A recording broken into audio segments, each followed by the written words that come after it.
An audacious crime on Syracuse's east side sends investigators spiraling for answers.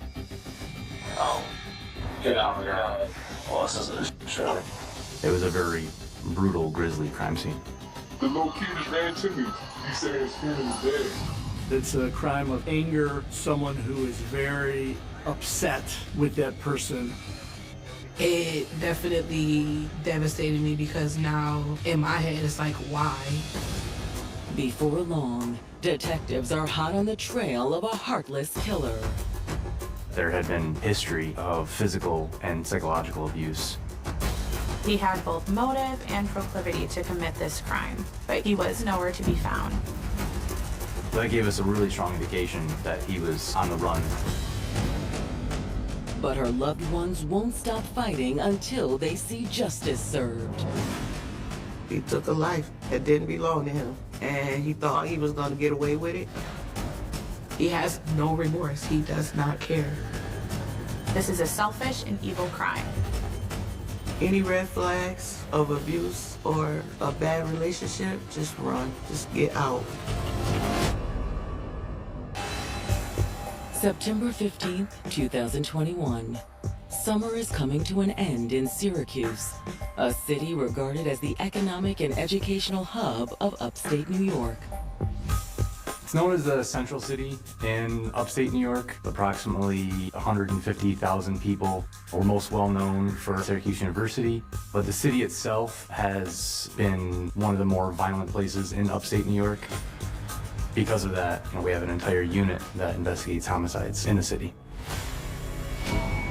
And around 3:30 a.m., local investigators are called into action. There's been a shooting in an apartment complex in East Syracuse. It's gonna be a confirmed shooting. Confirmed shooting. When police make their way inside the apartment, they realize they're dealing with multiple victims. Oh. Get out, get out. Clear, two down. That's what we're gonna need. Medical hands. They locate two victims, one male and one female. They were both on the kitchen floor. Both victims are unconscious and lying in pools of blood. There was large amounts of blood, and it was a very brutal, grisly crime scene. There's casings right there. Okay. Right here. Right here. There's casings on the ground. There's casings right there. Based on the amount of blood and shell casings, it's obvious to officers that both victims have been shot multiple times. Even seasoned officers are taken aback by the brutality of this crime. Oh, this is a show. Yeah. I gotta say, this was not what I expected when I said come to this call. The victims are identified as 29-year-old Shabria Gainey and 33-year-old Julian Mansaw. Julian was shot 10 times, while Shabria suffered 5 gunshot wounds. To officers, this immediately reads overkill. Regardless, paramedics must conduct their due diligence, checking for any possible signs of life. Okay, let's do the pulse. Sadly, there's nothing the paramedics can do for Julian. So there's no pulse. They were too late to support and help him. Julian is already dead. But to everyone's surprise, there is hope for Shabria. You say you got a pulse on her? Yeah. She has been shot in her arm, her back, and her chest, a total of 5 times. But as EMTs check for a pulse, they notice that she's still alive.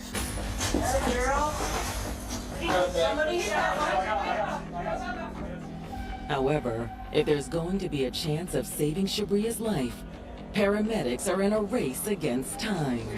Let's bring the girl out this way, Brett. You're gonna take her out in the hallway. They waste no time loading Shabria into the ambulance. As she's raced to the hospital, paramedics do everything they can to save her life. The big question right now is, will it be enough? For 29-year-old single mother Shabria Gainey, nothing was more important than family. She's very outspoken. She's also very overprotective. She don't play about her family. She was outgoing, friendly, very family-oriented. She hung out a lot with her sisters. We was very close. We had a great relationship. We laughed, we danced, we sang, we cracked jokes about people in the family and stuff like that. She's always laughing, she's always smiling. She called herself Looney Tunes for a reason, because she is goofy. Always making people laugh, kind of like, I would say like life of the party kind of thing. We always had a great time. Shabria dreamt of letting her outgoing personality shine for the world to see. She actually wanted to be a singer or a dancer. She loved to dance and sing, and she was very good at it. But she had 2 boys that she had to focus on. It was hard for her, but she loved being a mom, and she showed her kids lots of love. Her worry was more making sure that she had a legacy for her boys. She wanted to make sure she could make any type of positive life she can with the boys. She was a good mom. She loved those boys, and those were her life. Like many other young women, Shabria also longed for a life partner. But finding the right man proved to be a challenge. In 2021, she just got out of a rocky 3-year relationship. It was mostly drama or them arguing about something. She said, oh, this is not working, I'm gonna move on. And Shabria didn't waste any time jumping back into the dating pool. She did have a few boyfriends. Some of them was very nice, but she didn't look at them like, oh, this is my life right here. She just kind of moved on.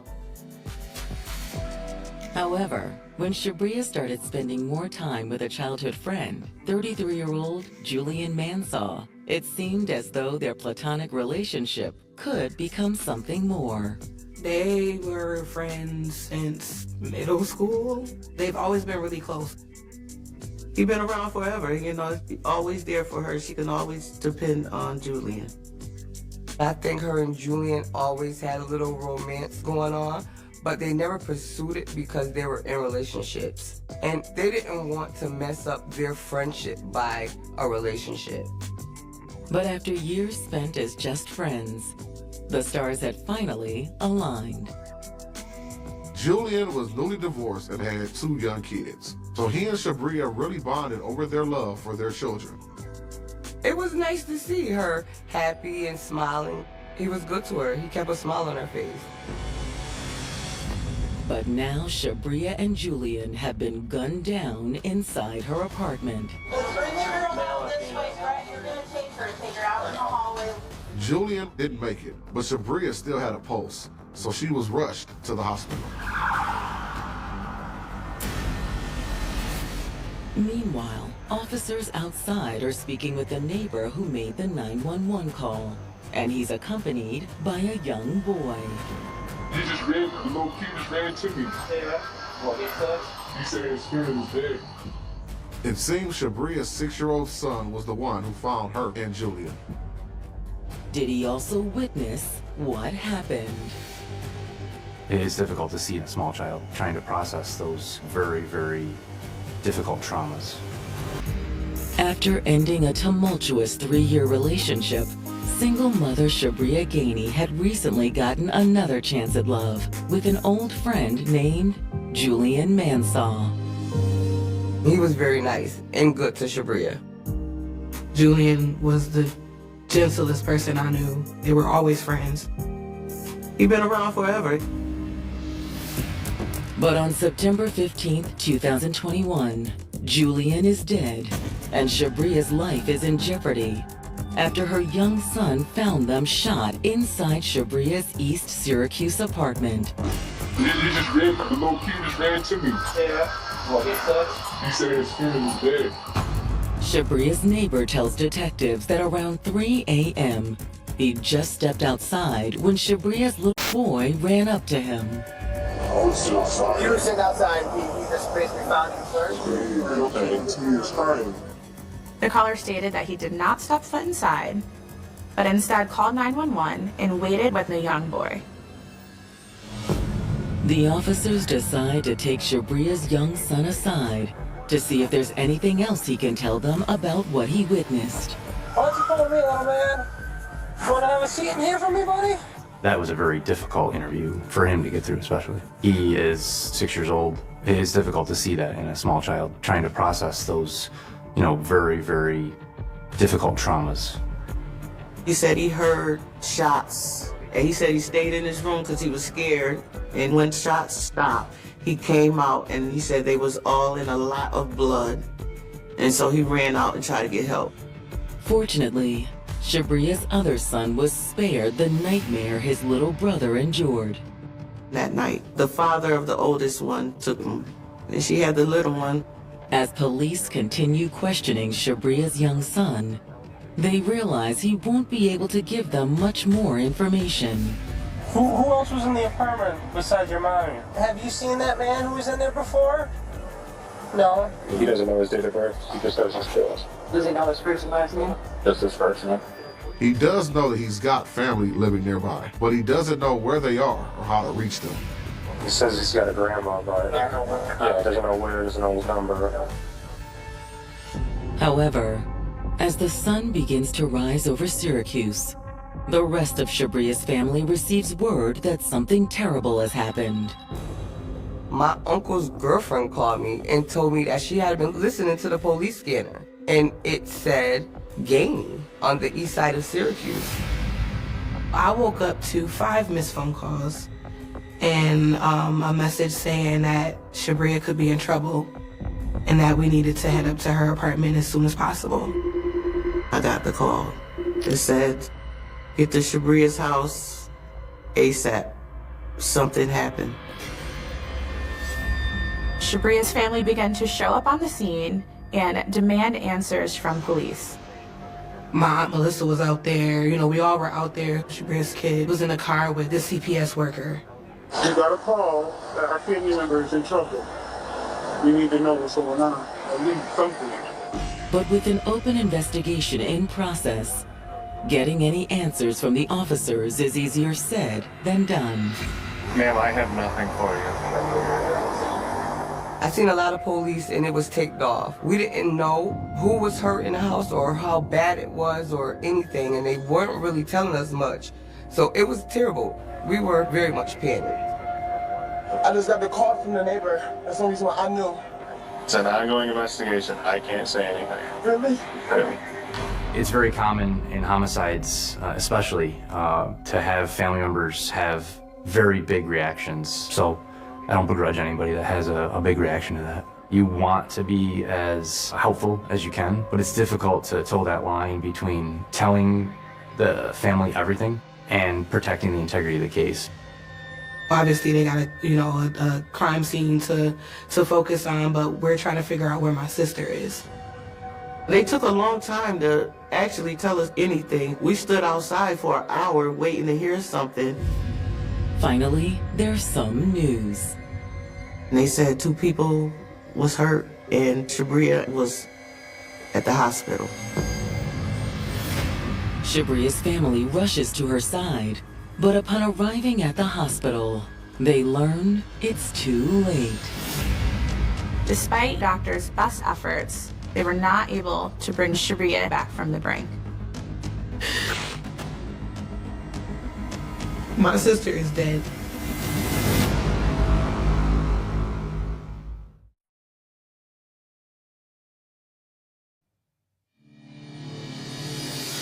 In Syracuse, New York, 29-year-old shooting victim Shabria Gainey has just passed away at the hospital from her injuries. My sister is dead. She didn't make it. I'm not really one to be emotional, whatever, when it comes to certain things, but that broke me. Yeah, that broke me. She was still fighting, like the fighter she was. I'm shocked that she passed. She was a big fighter. As Shabria's family tries to come to terms with the tragic news, investigators continue searching the crime scene for clues as to who did this. There's an open window, and investigators surmise that's how the killer was able to enter the apartment. Inside the house were multiple .40 caliber casings. The police recovered at least a dozen spent casings from the kitchen floor, and underneath the fridge There are also multiple projectiles embedded into a nearby couch. I think any police officer is going to look at that scene and see that it's pretty clear that it's a crime of anger, someone who is very upset with that person. In their search for answers, the investigators circle back around to Shabria's devastated family. Learning that terrible piece of news, it's a very difficult thing to process. It's a very difficult thing to understand that their family member's no longer here and they're not coming back. How is her little boy doing? He's okay. We kind of explained it to him too, that she's still with you. She's in heaven now. She's always gonna be with you. And he did very good. I think for a 6-year-old, better than I did. Detectives confirmed to the family that there was a second victim, Julian Mansaw. It definitely devastated me because now in my head it's like, why? Because Julian was the gentlest person I knew. Do you have any idea who may have done this? The family has an immediate answer. At this point, when I realized it was Julian, we knew what happened, we knew who did it. There was no doubt at all. It had to be Shabria's ex, Bruce. The family explains that Shabria had broken up with 39-year-old Bruce Miles about a month ago in early August. Let's be real, I never liked him. I just never seen anything positive with him. The family states that Bruce is violent, he's abusive, she's been trying to separate from him, but he's refusing to let her go. There had been, a history between Bruce and Shabria of physical and psychological abuse. There was just something not right about him. He would threaten her or tell her he's gonna do this or do that, but she wasn't afraid. I'm tired of you. I'm leaving you. I am done. She told me she was leaving him. She made her decision and she went and followed through with it. According to the family, though, Bruce refused to leave quietly. Unfortunately, Bruce did not take that very well, and he became enraged and hit her. Bruce, during that time, according to what Shabria said, had choked her, punched her, and kicked her, and thrown her down. Actually, she finally called the police. She wanted him arrested. I'm gonna call the cops. Go for it. But when police finally arrived, Bruce was gone. They were unable to apprehend him. He still had an outstanding warrant at the time Shabria was killed. Based on the recent breakup and the history of abuse, they feel he had both motive and proclivity to commit this crime. He's the only one who could have done it. Still, without any hard evidence linking Bruce to the murders, detectives know they need to conduct a full investigation before jumping to conclusions. We knew it was Bruce that did it. We told the police it was Bruce, but they said, oh, we can't just go and arrest Bruce without knowing that it's Bruce. We're going to be investigating this further, okay? It's a very recurring theme in homicide investigations that we targeted one individual and zeroed in on him, and we put blinders on and didn't look at anybody else. We'll be in touch. We do everything we can to be as objective as possible and focus on the actual evidence, as opposed to, having a theory and then making our pieces fit after that.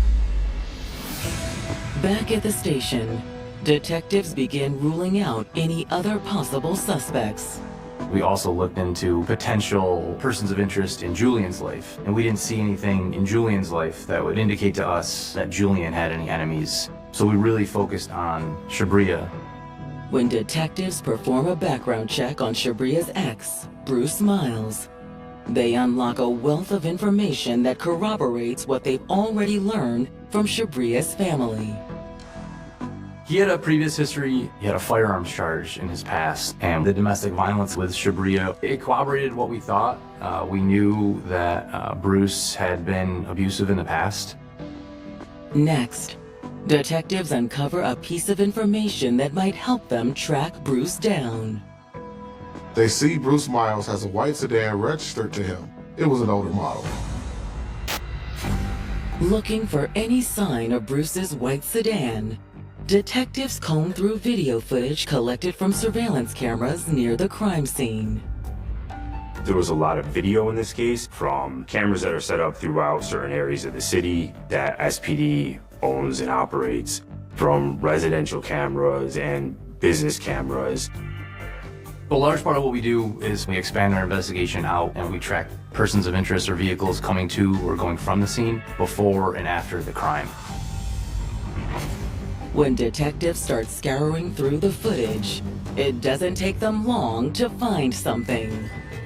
Around 2:45 in the morning, we see a car leave from the area of Shabria's apartment. The vehicle was a white sedan. It's the same type of car that Bruce Miles drives.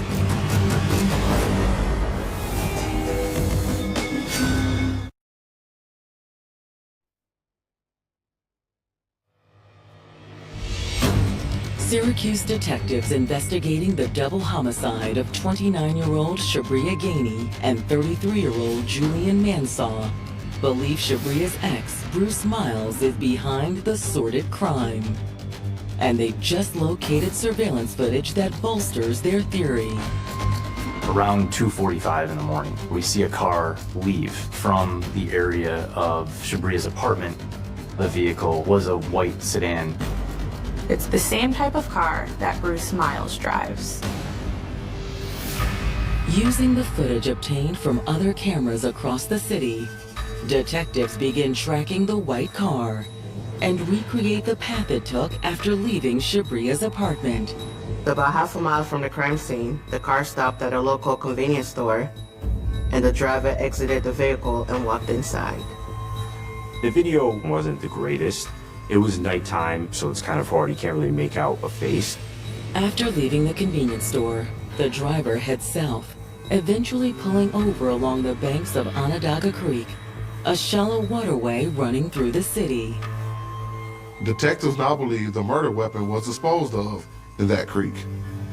Next, detectives are able to track the path from Onondaga Creek to the final destination, which happens to be Bruce Miles' residence in South Syracuse. The footage prompts detectives to leap into action, hoping the current hasn't carried away whatever Bruce threw into the water. We responded down there, and it was thankfully a low tide at the time. At first, there's not much to see. There were a couple plastic bags from what I remember. But further investigation reveals a treasure trove of evidence. Sitting on top of the handle of that bag was a live .40 caliber round, and there was just a ton of ballistic evidence and gun evidence in this area. We found multiple magazines and multiple live .40 caliber rounds of ammunition. The same caliber, kind, and color, actually, that was found where Shabria and Julian were found. Hoping to find a literal smoking gun, detectives call in the dive team. And they hit the jackpot. The dive team came and found an actual firearm inside the creek, right in the same path of where we found these other particular items. It was a .40 caliber Smith & Wesson. Back at the station, detectives run the gun's serial number through their system. They find out that it has been stolen from Dayton, Ohio, out of the owner's vehicle. Unfortunately, that doesn't help link the gun to Bruce Miles.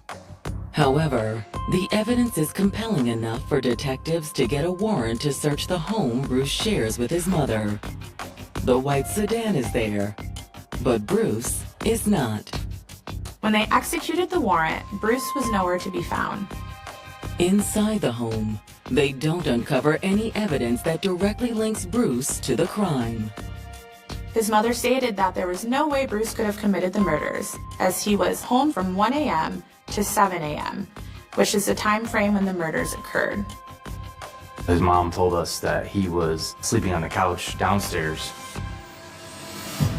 But near the front door, something catches their eye. When we're talking to the mother, we find large suitcases in her front hallway. There were multiple suitcases as if someone was packing for a trip. To detectives, The discovery immediately sets off alarm bells. That gave us a really strong indication that he was on the run.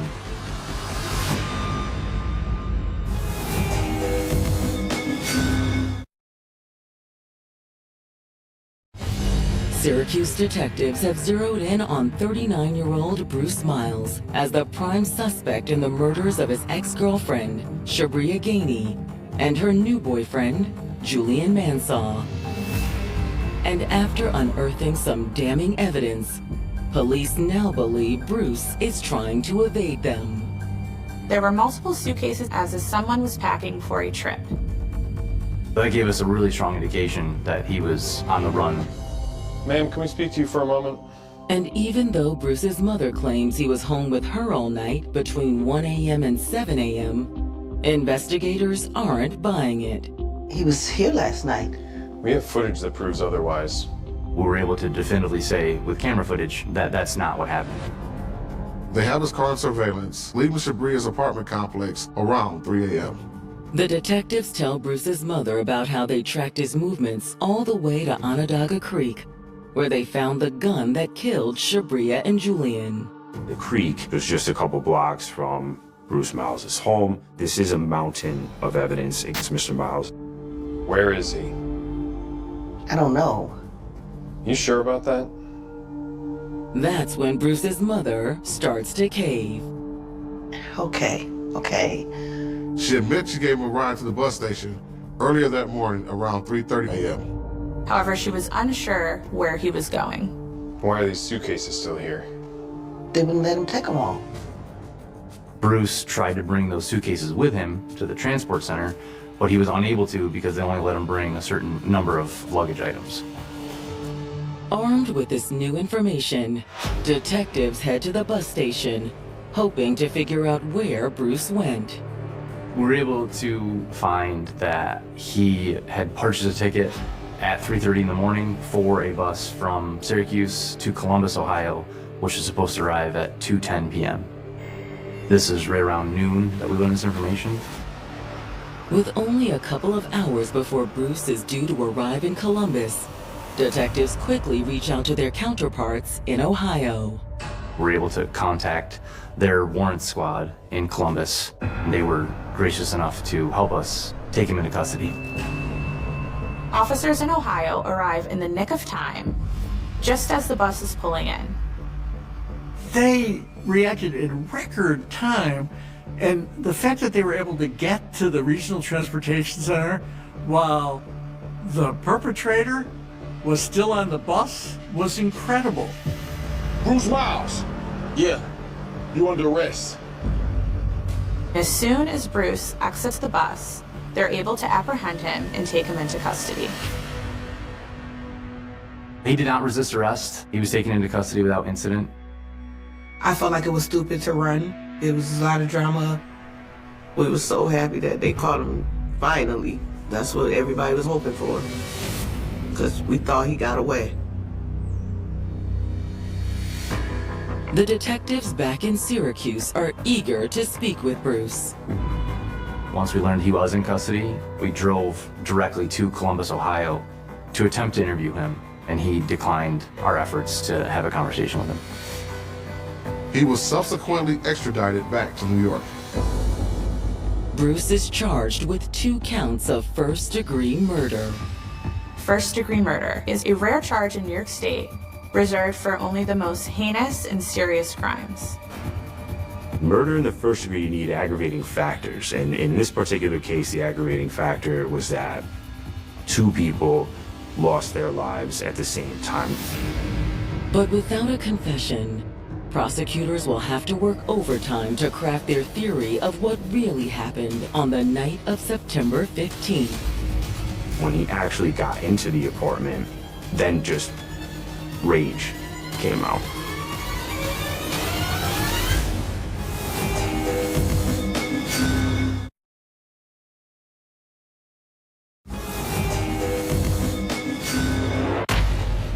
With the help of police in Columbus, Ohio, Syracuse detectives now have Bruce Miles, their top suspect in the murders of Shabria Gainey and Julian Mansaw, in custody.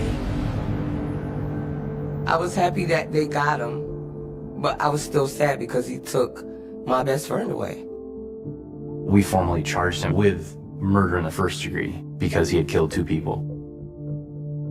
Bruce is held without bail until the start of the murder trial in March of 2023. At trial, prosecutors opened their case by contending that Bruce's motive couldn't be clearer. It was jealousy. We really kind of focused on a theme and theory of jealousy. Mr. Miles was jealous that Shabria was with Julian. And because it's a circumstantial case, I really wanted the jury to see that there's nobody else who could have committed this crime. He had the motive to do it. He had the means to do it. He was in the area. When Shabria broke up with Bruce in August 2021, he was determined to do everything to win her back. The prosecution argues that was exactly Bruce's plan in the early morning hours of September 15th. We found that he had made 9 phone calls to Shabria from 1 a.m. to 1:38 a.m. The majority of them are hang-ups because they're so short. And there were a couple that were a little bit longer, so we believe that there was some sort of conversation where she's already told him, I don't want you to come over, I don't want you to call me anymore. Hello, Sabria. Bruce, stop calling me. Leave me alone. According to the prosecution, after those calls, Bruce headed over to Shabria's apartment. Mr. Miles probably had an indication that Shabria was with another man. It was my theory that he's already made up his mind as to what he's going to do. We had a pretty good indication that the motive was, if I can't have her, no one can. The investigators believe Bruce was able to sneak into the apartment through a window that was unlocked. However, prosecutors say that it's less clear whether Bruce's initial intention was to kill Shabria and Julian or just to confront them.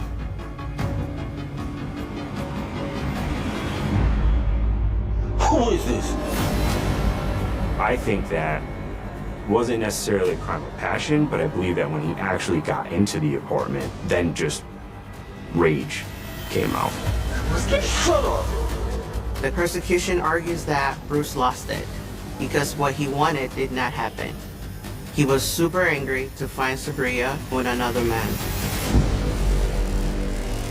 Man, just calm down. Calm down. Calm down. He fired off more than a dozen rounds at a defenseless Julian and Shabria, hitting them each multiple times and killing them both. His emotional regulation was non-existent, and he was really just seeing red and seeing rage, and nothing was going to stand in his way of ending their lives. After the shooting, he fled the scene, tossing the gun in Onondaga Creek, before heading home and plotting his escape to Ohio. In an act of bravery, Shabria's own son, now 8 years old, takes the stand to testify about the horrors he witnessed that night. They put him on the stand, and I think he did a great job. He got up there like a big boy and said what he needed to say. He told what happened to his mom the best he could have. I was very proud of him that he was strong enough to get up there, and he definitely got that from his mother. On the stand, he discusses being woken up in the middle of the night to the sound of gunshots and finding his mother and another man bleeding out on the floor. His testimony was absolutely impactful. He was extremely brave in doing it, and it was very impactful because that bravery came out. Everybody in the courtroom was crying. That was very, sad to put a little kid like that on the stand. But he knew the most. The fact that he had to see it, the fact that he had to go find somebody to help him call the police, he is so strong and brave. But when it's the defense's turn, they argue that none of the evidence is enough to prove beyond a shadow of a doubt that Bruce is guilty of murder. His defense's strategy really was that Mr. Miles was at the wrong place at the wrong time. Bruce's defense also states that there's a reasonable explanation for him to have been in the apartment complex, as he has a friend that lives in the area as well, and they had plans to spend time together that night. They said that he just sat and waited for, an hour or so, which would account for the time that he was actually there. Will the effort to create a reasonable doubt work? After 2 days of deliberation, the jury returns with its verdict. The jury comes back with a guilty verdict for first-degree murder, tampering with evidence, and criminal possession of a weapon. The jury was able to make the correct determination that it was Bruce Miles.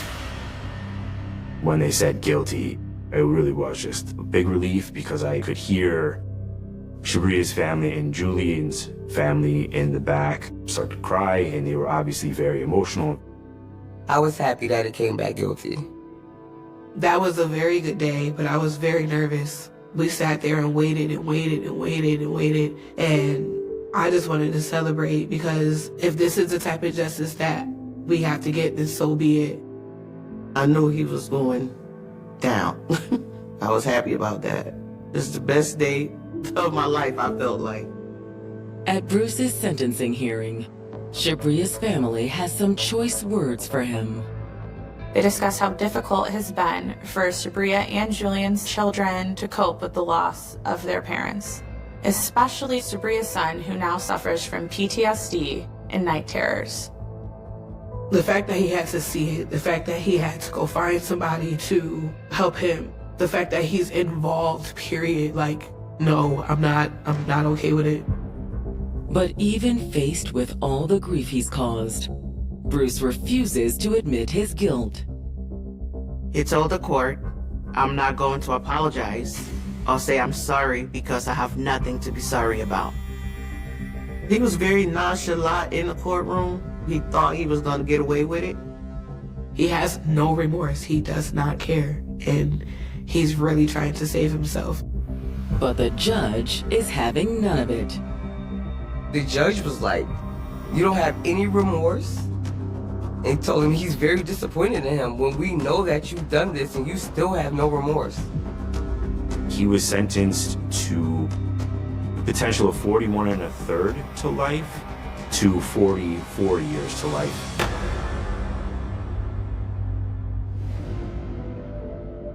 Most likely, Bruce will never see life outside of prison again.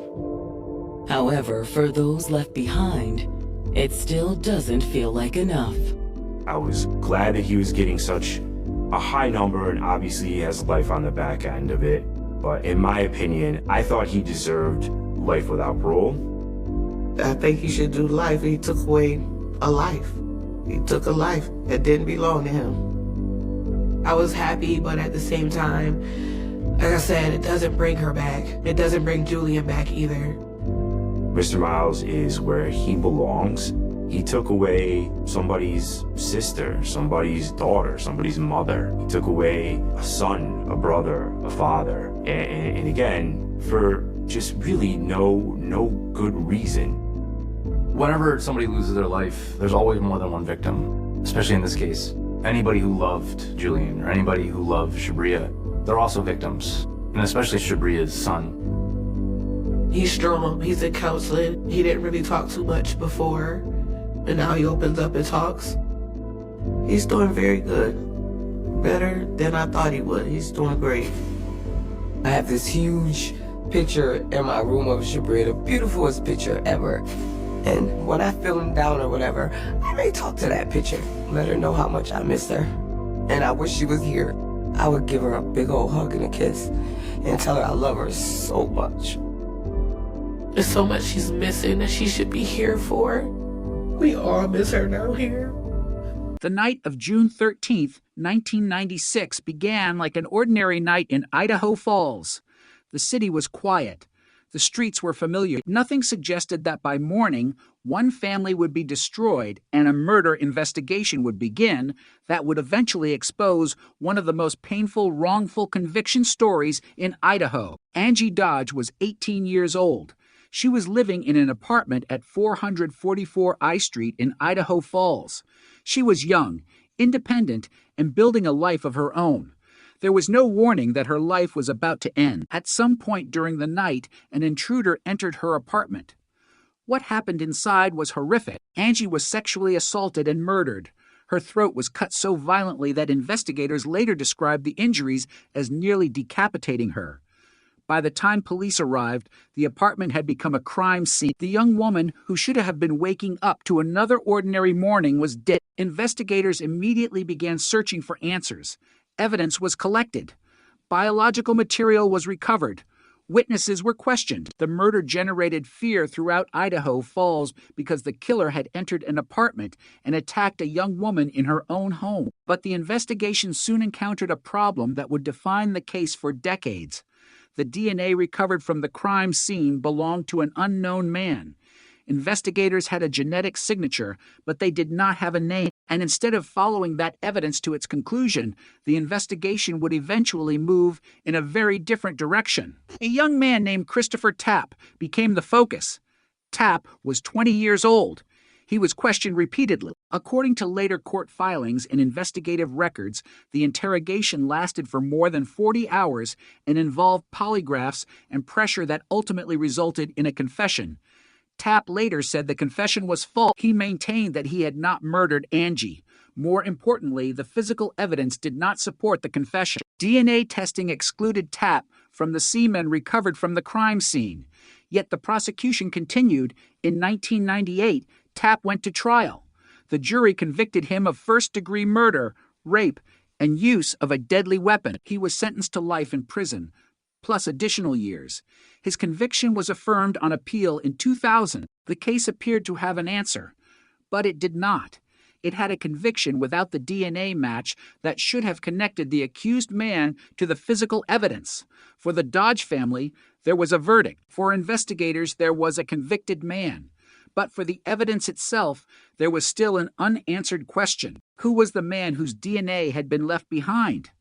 That question would become more powerful as the years passed.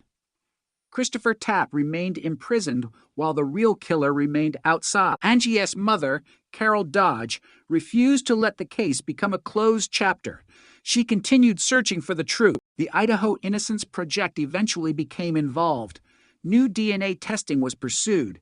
The evidence was examined again, and the results were devastating for the original prosecution. Tapp was excluded from the DNA evidence. The genetic material associated with the crime belonged to someone. By 2017, after more than 20 years in prison, Tapp was released. A judge found serious problems surrounding the way his confession had been obtained. But freedom did not immediately answer the most important question. If Christopher Tapp did not do it, then who did? The answer was still hidden. Angie was still dead. Her family was still waiting, and somewhere in the darkness between 1996 and 2017, the man whose DNA had been sitting in evidence had remained unidentified. The case was not finished. It was only beginning to reveal how badly the original investigation had gone wrong. The release of Christopher Tapp should have been the end of one nightmare. Instead, it opened another. For more than 2 decades, Tapp had lived with the consequences of a conviction for a murder he insisted he did not commit. He had lost years of his life. He had been labeled a murderer. His family had watched him disappear into prison, and all the while, the physical evidence had been pointing somewhere else. In March 2017, new DNA testing confirmed that Tapp was excluded from the biological evidence recovered from Angie's murder. That result was crucial. The man who had been convicted did not match the DNA. The implication was terrifying. The person whose biological material had been recovered at the crime scene was still unknown. The real killer had escaped identification. For investigators, this created a completely different case. They were no longer searching for confirmation of an existing conviction. They were searching for the person who had actually committed the murder. And this time, they had something they had not possessed in the same way before. A DNA profile that could potentially identify the true offender.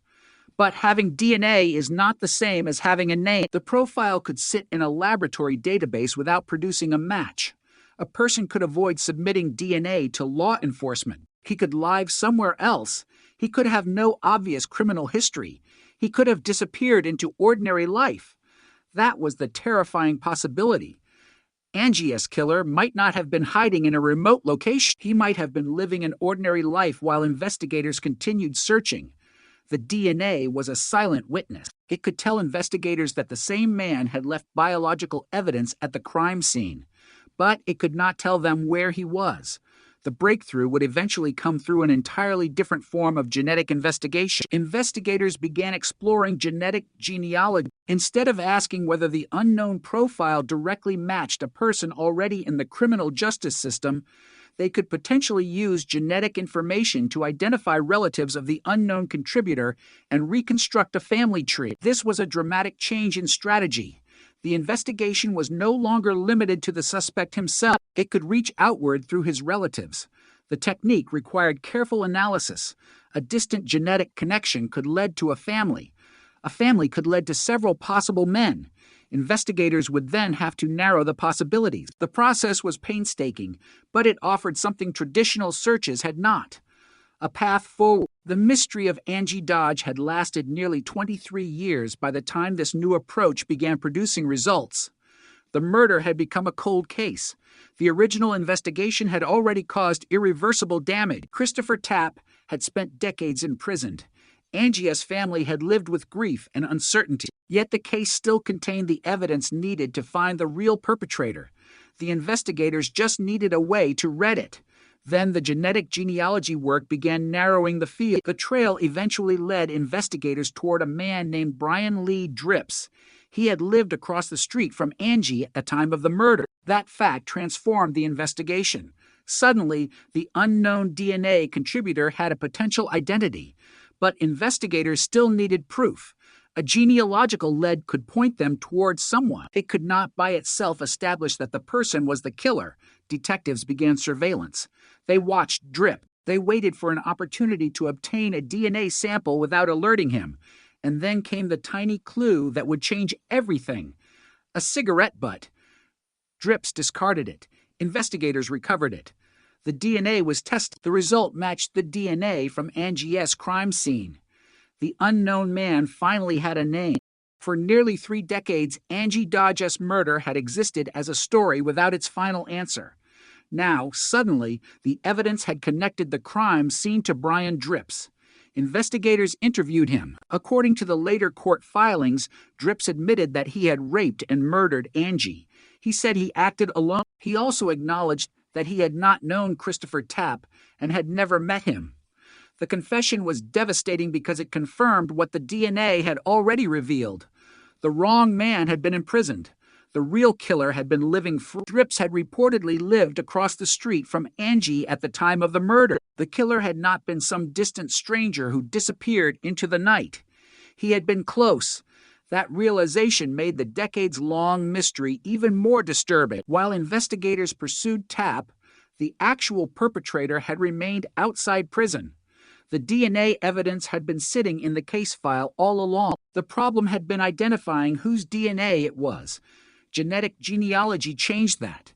The cigarette butt provided the direct confirmation. On May 16, 2019, the Bonneville County prosecuting attorney and Idaho Falls police announced that Drips had been positively identified as the source of the suspect DNA. The announcement effectively rewrote the history of the case. Christopher Tapp had been wrongfully convicted. Angie's killer had been identified, and the forensic evidence that had existed since 1996 had finally found its owner. For Angie's family, the discovery brought a complicated mixture of emotion. There was relief that the truth had finally emerged. There was anger over the years lost. There was grief that no verdict could repay. And there was the painful knowledge that another innocent person had spent decades in prison while the actual killer remained free. The case became more than a murder investigation. It became an example of how a criminal investigation can go wrong when investigators become convinced that they have identified the right person. Tapp's confession had been treated as powerful evidence, but the biological evidence told a different story. Eventually, modern DNA testing forced that contradiction into the open. Tapas' release in 2017 was an important step, but the legal recognition of his innocence required further action in 2019 after Drips was identified and the evidence was reviewed. Tap was officially cleared. The man who had spent more than 20 years in prison for Angie S. murder was no longer merely a released prisoner. He had been exonerated. The case revealed the extraordinary power of DNA evidence. It also revealed the danger of ignoring contradictory forensic evidence. The original investigation had a suspect. It had a confession. It had a conviction, but the DNA did not match. For years, that contradiction remained buried beneath the weight of the conviction. Then science reopened the question. Genetic genealogy provided the direction. The cigarette but provided confirmation, and the confession provided another layer of evidence. Suddenly, the case that had seemed solved was revealed to have been wrong from the beginning. The real killer had been hiding in plain sight. The man who had been convicted was innocent, and Angie Dodge, the 18-year-old at the center of the tragedy, finally had the truth spoken on her behalf. The arrest of Brian Drips in 2019 brought a strange end to the mystery. The killer was no longer unknown. The DNA profile had a name. The family tree had led investigators to a person, the cigarette, but had produced the match, and the suspect had confessed. But justice still required a courtroom. Drips would eventually face the legal consequences of what had happened in 1996. Meanwhile, Christopher Tapp was attempting to rebuild a life that had been stolen from him. More than 20 years in prison cannot simply be erased by opening a cell door. The years do not return. The birthdays do not return. The relationships do not return in exactly the same form. The time lost remains lost. Tapp had been convicted in 1998 and spent more than 2 decades in prison. His conviction had been based on a confession that he later said was false, while DNA evidence excluded him. The case therefore became a painful demonstration of how wrongful convictions can occur. Investigators had focused on Tapp, and the investigation developed around that focus. But the physical evidence never stopped pointing toward another man. When modern testing was applied, the contradiction became impossible to ignore. The DNA was not Tapp. It belonged to Drips. This distinction is essential because the most dramatic part of the case was not simply that DNA identified a killer. It was that DNA also helped prove that the wrong man had been convicted. One piece of evidence accomplished 2 things. It pointed away from Tapp and toward the true perpetrator. The investigation had finally begun moving in the correct direction. The prosecution of Drips proceeded. His statements to police became part of the evidence. He admitted breaking into Angie S.'s home while she was asleep. He said he had intended to rape her and then killed her. According to Idaho State Police's later account, he told investigators he was intoxicated and using cocaine when he entered the apartment. These details added a disturbing dimension to the crime. Angie had not been targeted because of a known personal relationship with her attacker.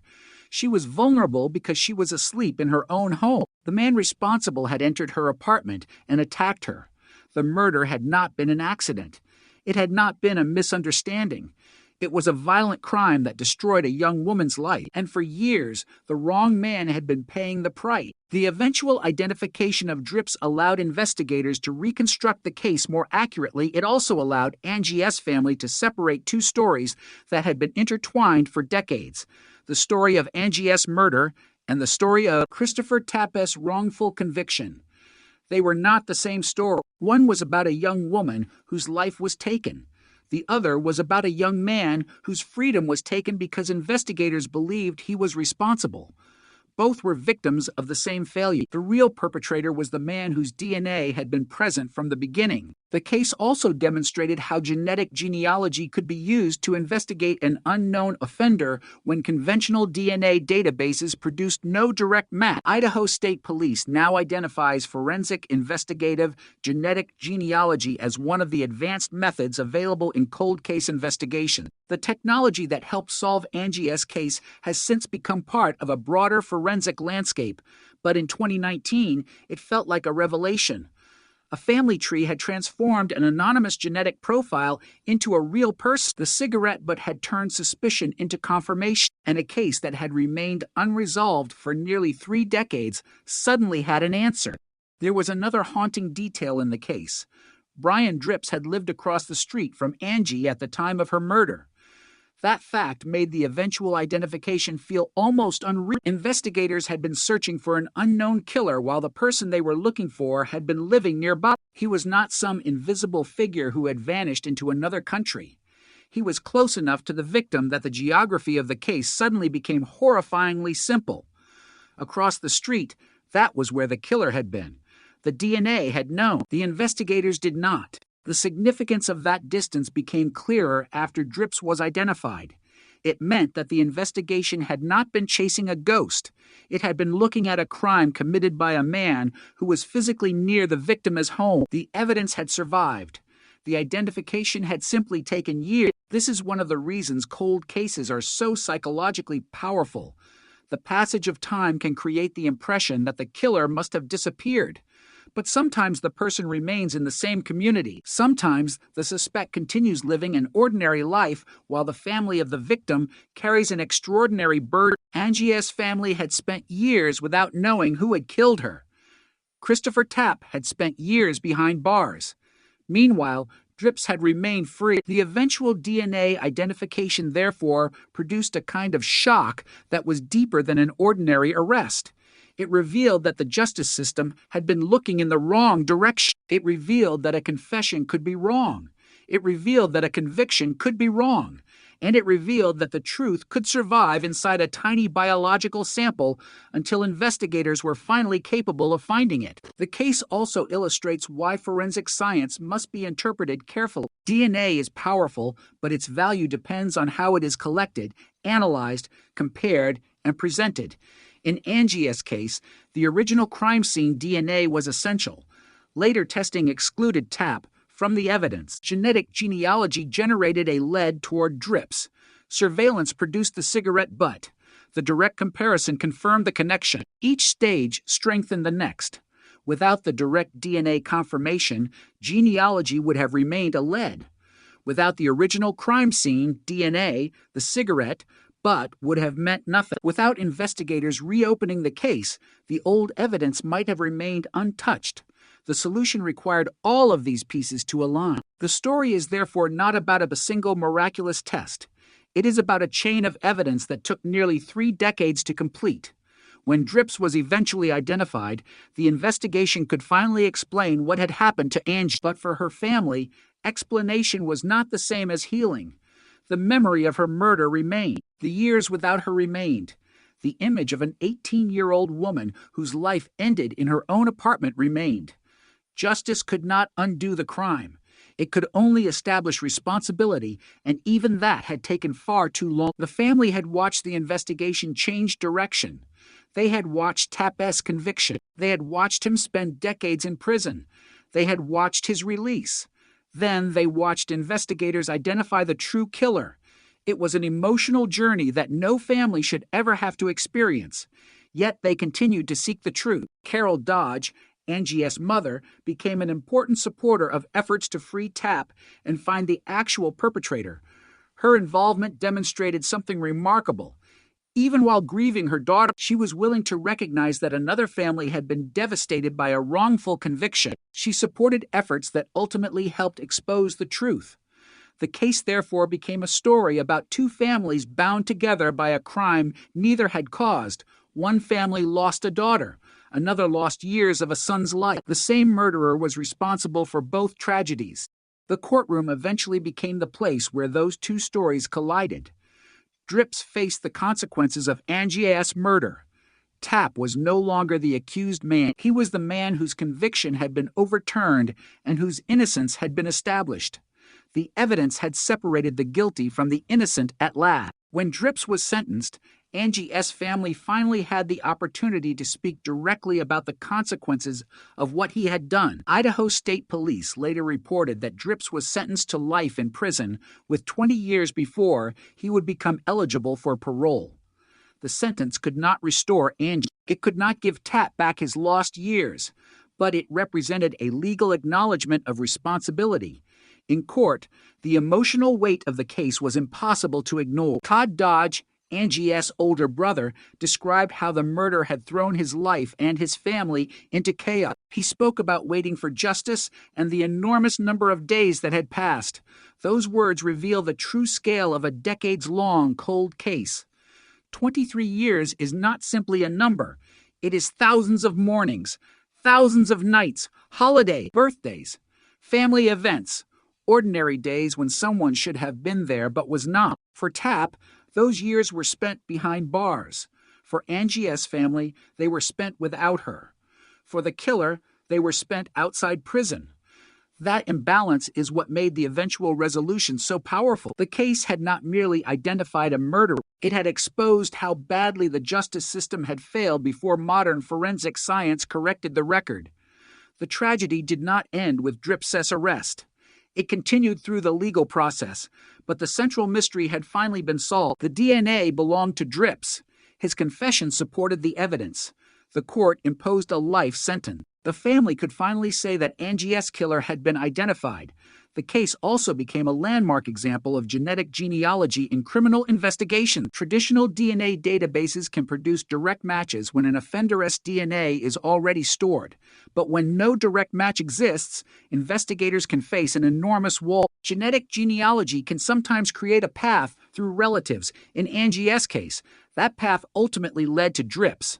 Idaho State Police now describes forensic investigative genetic genealogy as an advanced method that can be used in cold cases. The technique has changed the possibilities for investigators confronting old murder. But technology alone cannot solve a case.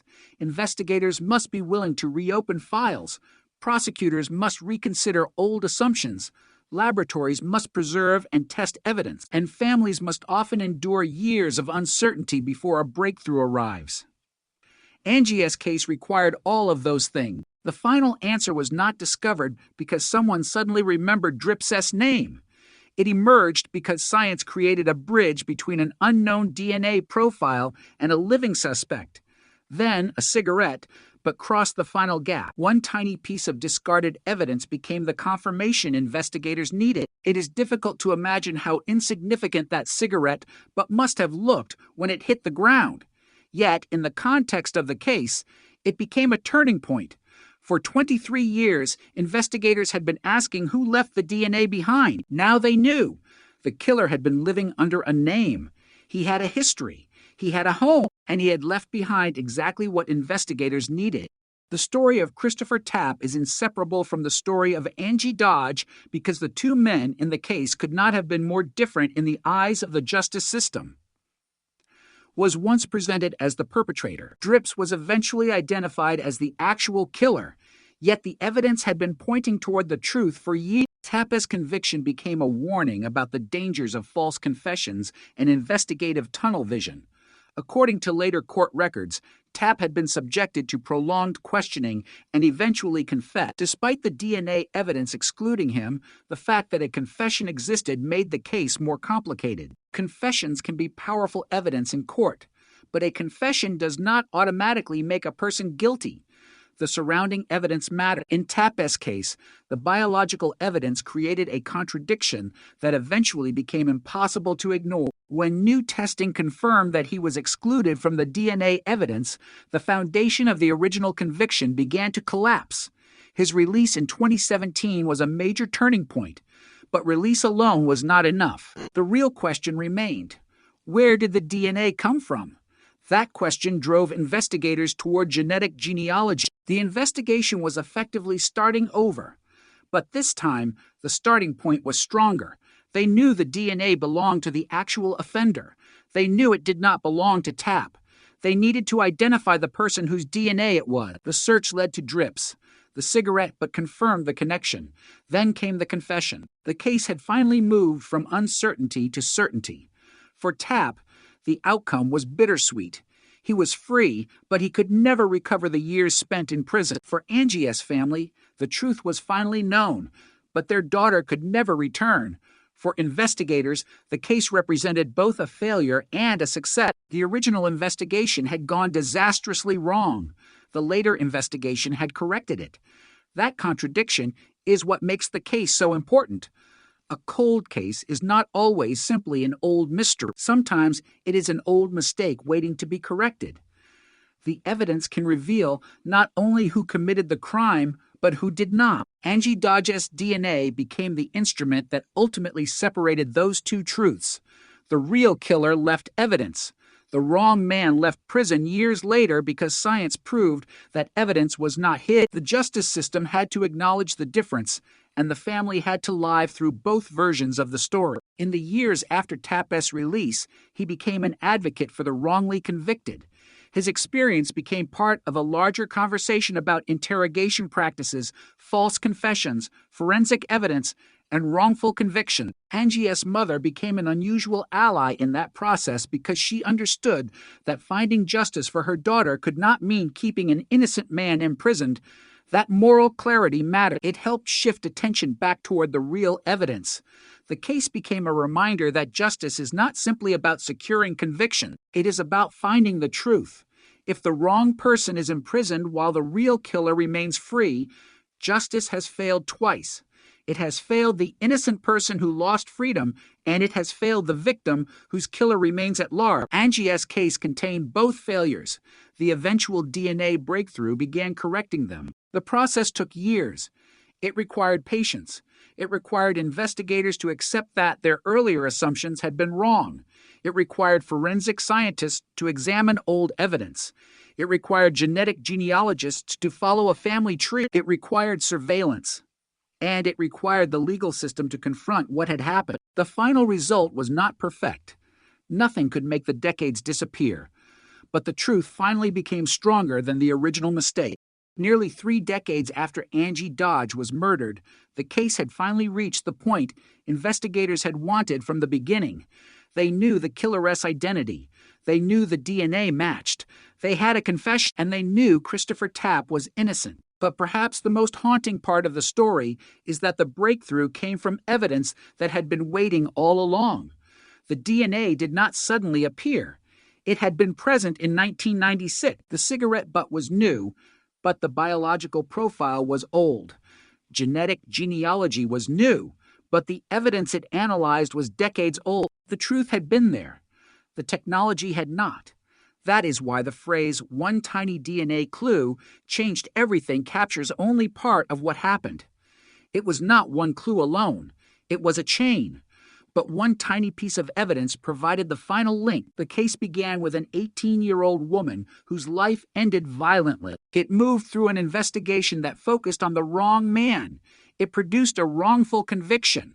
It consumed more than 20 years of Christopher Tapp's life. It remained unresolved even after his release. Then investigators turned to genetic genealogy. They found Brian Drips. They collected his discarded cigarette. The DNA matched. The killer was finally exposed. The case had crossed almost 3 decades. The technology had changed. The people had changed. But the evidence remained. For Angie's family, the answer was both devastating and necessary. They could finally say who had killed her. They could finally separate the truth from the mistake that had dominated the case for years. The murderer was not Christopher Tapp. The murderer was Brian Drips. And that distinction was not merely legal. It was the difference between a life spent behind bars and a life taken from someone else. Drips eventually received a life sentence with a minimum of 20 years before parole eligibility. But no sentence could restore Angie. No verdict could restore Tapp's lost youth. No courtroom could give the Dodge family the years they had spent waiting. The final justice was therefore incomplete in the way justice is often incomplete in murder cases. It could punish, it could acknowledge, it could correct the record. But it could not reverse time, and perhaps that is the most haunting lesson of the entire case.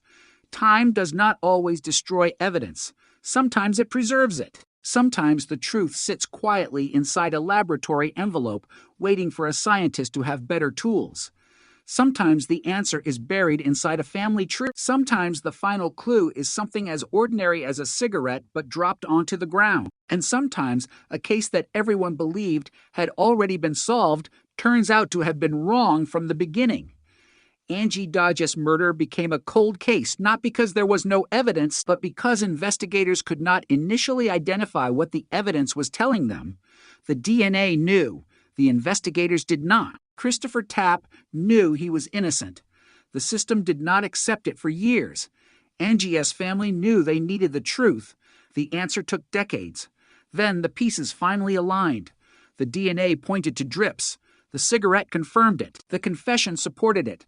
The court delivered the sentence. And the name Christopher Tapp was finally separated from the crime. What remains is Angie, an 18-year-old woman whose life was stolen, a family that refused to forget her, a wrongful conviction that exposed the danger of relying on a confession while ignoring contradictory forensic evidence, a cold case transformed by genetic genealogy, and a tiny piece of discarded evidence that became the bridge between a murder scene and a name. For nearly 3 decades, the killer walked free. Then science caught up with him. The case that had once seemed buried was suddenly alive again. The DNA had waited. The family had waited. Justice had waited. And finally, the truth emerged from the evidence that had been there from the beginning. The apartment was silent when investigators entered, but the silence was deceptive. Something had happened there, something violent, something that had taken the life of an 18-year-old woman and left behind evidence that would remain at the center of one of Idaho's most complicated murder investigations for decades. Angie Dodge was dead, and the first officers arriving at her apartment in Idaho Falls had no idea that the crime seen in front of them would eventually expose not one tragedy, but they did not know that the investigation would produce a conviction that would later collapse. They did not know that an innocent man would lose more than 20 years of his life. And they certainly could not know that the identity of the real killer would remain hidden until a new generation of forensic science transformed a tiny biological clue into a name. In the immediate aftermath of Angie's murder, investigators faced a terrifying question. Who had entered her home? Who had attacked her? Who had left her dead? The evidence suggested a brutal sexual assault and homicide. Biological material had been recovered. The laboratory could eventually develop a DNA profile from that evidence. But a DNA profile without a suspect was only a shadow. It could prove that an unknown male had been present, but it could not tell investigators where he lived or what his name was. In 1996, the technology available to investigators was nothing like the technology that would exist decades later. DNA testing was already becoming an important forensic tool, but the enormous genetic databases and genealogy techniques of the future did not yet exist. Investigators therefore turned toward traditional police work. They interviewed people. They searched for leads. They looked at possible suspects. They tried to reconstruct Angie's final hour, and eventually their attention focused on Christopher Tapp. Tapp was young. He was questioned repeatedly. What happened during those interrogations would become one of the most controversial elements of the entire case. Over an extended period of questioning, investigators pushed Tapp for answers. Polygraph examinations were conducted. The questioning continued. Eventually, Tapp confessed to involvement in Angie's murder. The confession became a crucial piece of the prosecution's case, but there was a problem that would never disappear. The DNA evidence did not match him. The biological material recovered from the crime scene excluded Tapp, yet the investigation continued moving toward prosecution. In 1998, Tapp was convicted of first-degree murder, rape, and use of a deadly weapon. He received a life sentence. To the outside world, the case now appeared solved. There had been a murder. There had been an investigation. There had been a confession. There had been a conviction. But behind the courtroom doors, the evidence was already telling another story. The DNA was pointing toward an unknown man. That man was not Christopher Tapp. For years, that contradiction remained buried beneath the weight of the conviction. Tapp insisted that he had not killed Annie. His supporters continued challenging the conviction. His legal team pursued avenues for testing and review, and slowly, the scientific evidence began to become impossible to ignore. The case was not as simple as the verdict had made it appear. The DNA did not disappear simply because a jury had convicted someone. It remained exactly what it had always been: biological evidence from the crime scene belonging to an unidentified male. As the years passed, the question became increasingly disturbing. If Tapp was not the source of the DNA, then who was? The answer mattered not only for Tapp, but for Angie Dodge and her family. If the wrong man was imprisoned, then the real killer had escaped justice. Somewhere outside the prison walls was a man whose DNA had been left behind in Angie's apartment. He had not been identified. He had not been arrested. He had not stood before a judge. The possibility was chilling. The person responsible for Angie's murder had potentially been living freely while another man paid the price. The investigation had reached a dead end, but the evidence itself had not. Years later, advances in DNA analysis gave investigators a new opportunity. The same evidence that had once failed to produce a name could now be examined using methods that had not existed when Angie was killed. Modern forensic science had begun changing the way investigators approached unidentified DNA. Instead of asking only whether the profile matched someone already known to law enforcement, investigators could consider genetic genealogy. The principle was revolutionary. An unknown DNA profile might not match the offender directly, but it could match relatives of the offender in genealogy databases. Those relatives could provide a path toward a family tree. The family tree could lead investigators toward potential suspects. The technique did not automatically identify a murderer. It created leads. Those leads still had to be investigated, confirmed, and supported by direct evidence, but for Angie's case, the possibility was enormous. The DNA had already survived for years. Now science had a new way to interpret it. The investigation began to move again. By this point, Christopher Tapp had spent more than 20 years behind bars. His youth was gone. His 20s were gone. His 30s were passing. The murder of Angie Dodge had become inseparable from his own life story, but he was still maintaining that he was innocent. New testing strengthened his position. The DNA excluded him.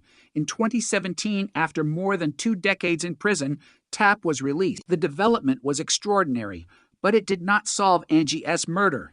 In fact, it created an even larger question. If Tapp was innocent, the person who actually killed Angie was still out there. Freedom for Tapp meant the original case had to be reconsidered from the beginning. Investigators could no longer rely on the assumption that they had already found the perpetrator. They had to follow the DNA. That was the difference. The biological evidence became the center of the investigation rather than a detail surrounding a confession.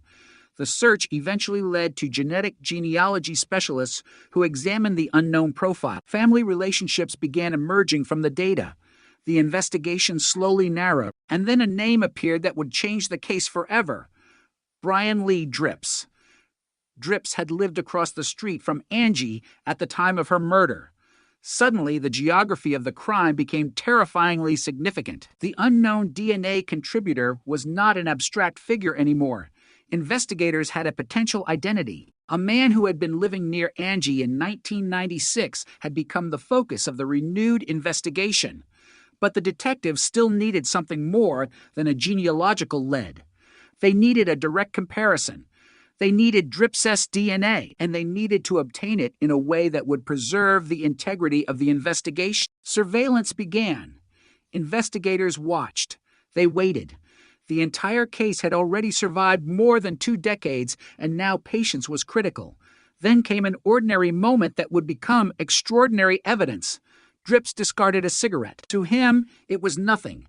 To the investigators watching him, it was an opportunity. The cigarette was recovered and submitted for DNA analysis. The laboratory compared the genetic material from the cigarette with the unknown DNA recovered from Angie's murder. The result was decisive. The DNA matched. After nearly 23 years, the unknown man finally had a name. The person whose biological evidence had been recovered from Angie's apartment was Brian Drips. The revelation was staggering. The killer had not disappeared into some distant world. He had been living with the identity investigators had been searching for all along. The evidence that had remained unidentified since 1996 had finally connected itself to a living person.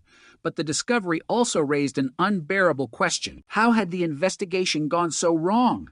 How had Christopher Tapp ended up in prison while the real killer remained free? The answer lay partly in the power of a confession and the danger of allowing that confession to overshadow contradictory physical evidence. Tapp had confessed after prolonged interrogation, but his DNA did not match the biological material recovered from Angie. That contradiction should have remained central. Instead, the case moved forward. Decades later, the scientific evidence forced investigators to confront the mistake. The DNA had never lied about its source. The interpretation of the case had been wrong, and now, after all those years, the evidence was leading directly to the man who had been living across the street from Angie when she was murdered. The next stage would be even more shocking. Investigators would confront Drips, and the man whose identity had remained hidden for nearly 3 decades would finally begin to reveal what happened that night. The name Brian Drips had entered the investigation quietly, almost like a whisper. But once detectives had it, the entire case changed. For nearly 23 years, the DNA recovered from Angie Dodge's murder had belonged to an unknown man. Now investigators had a possible identity, and the coincidence was impossible to ignore. Brian Drips had lived across the street from Angie at the time she was murdered. The distance between their homes was not measured in miles or cities. It was measured in a street.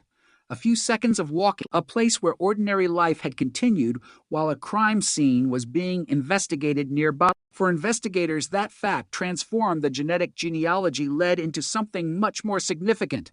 But a lead was still only a lead. They needed confirmation.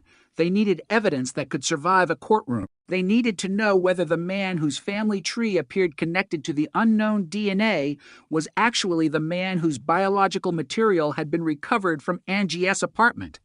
That was why investigators watched him. They did not immediately confront him. They observed. They waited. They looked for an opportunity to collect a discarded item that could provide a DNA sample without alerting him. The case had already been damaged by assumptions once. This time, investigators needed certainty. Then the opportunity came in the most ordinary way imaginable. Brian Drips discarded a cigarette. It landed on the ground and became evidence. Detectives recovered it. The cigarette was taken to the laboratory. Scientists extracted DNA and compared the profile with the unknown male profile from Angie's murder. The result was a match. The invisible thread that had connected the crime seen to a distant family tree had finally reached the man standing at the end of it. The DNA did not merely suggest that Drips might be related to the unknown contributor. The direct comparison established the connection. The man investigators had been searching for since 1996 had finally been identified. The case was no longer a cold mystery. It had a suspect, but investigators still needed to know what happened. They needed to understand the crime. They needed to determine whether Drips would admit involvement or whether the prosecution would have to build the case entirely through forensic evidence. When detectives confronted him, the story became even more disturbing. According to investigators, Drips eventually admitted that he had entered Angie's apartment, raped her, and killed her. He said he had acted alone. He also acknowledged that he had not known Christopher Tapp and had never met him. That admission was devastating because it confirmed what the DNA had already revealed. The man convicted in 1998 had not been the killer. The real killer had been living free. The confession also provided investigators with a narrative that could be compared with the physical evidence. The DNA, the location, and Drips' statements created a chain that was far stronger than the original case against Tapp. The investigation that had once centered on a false confession now centered on forensic evidence and a confession from the actual perpetrator.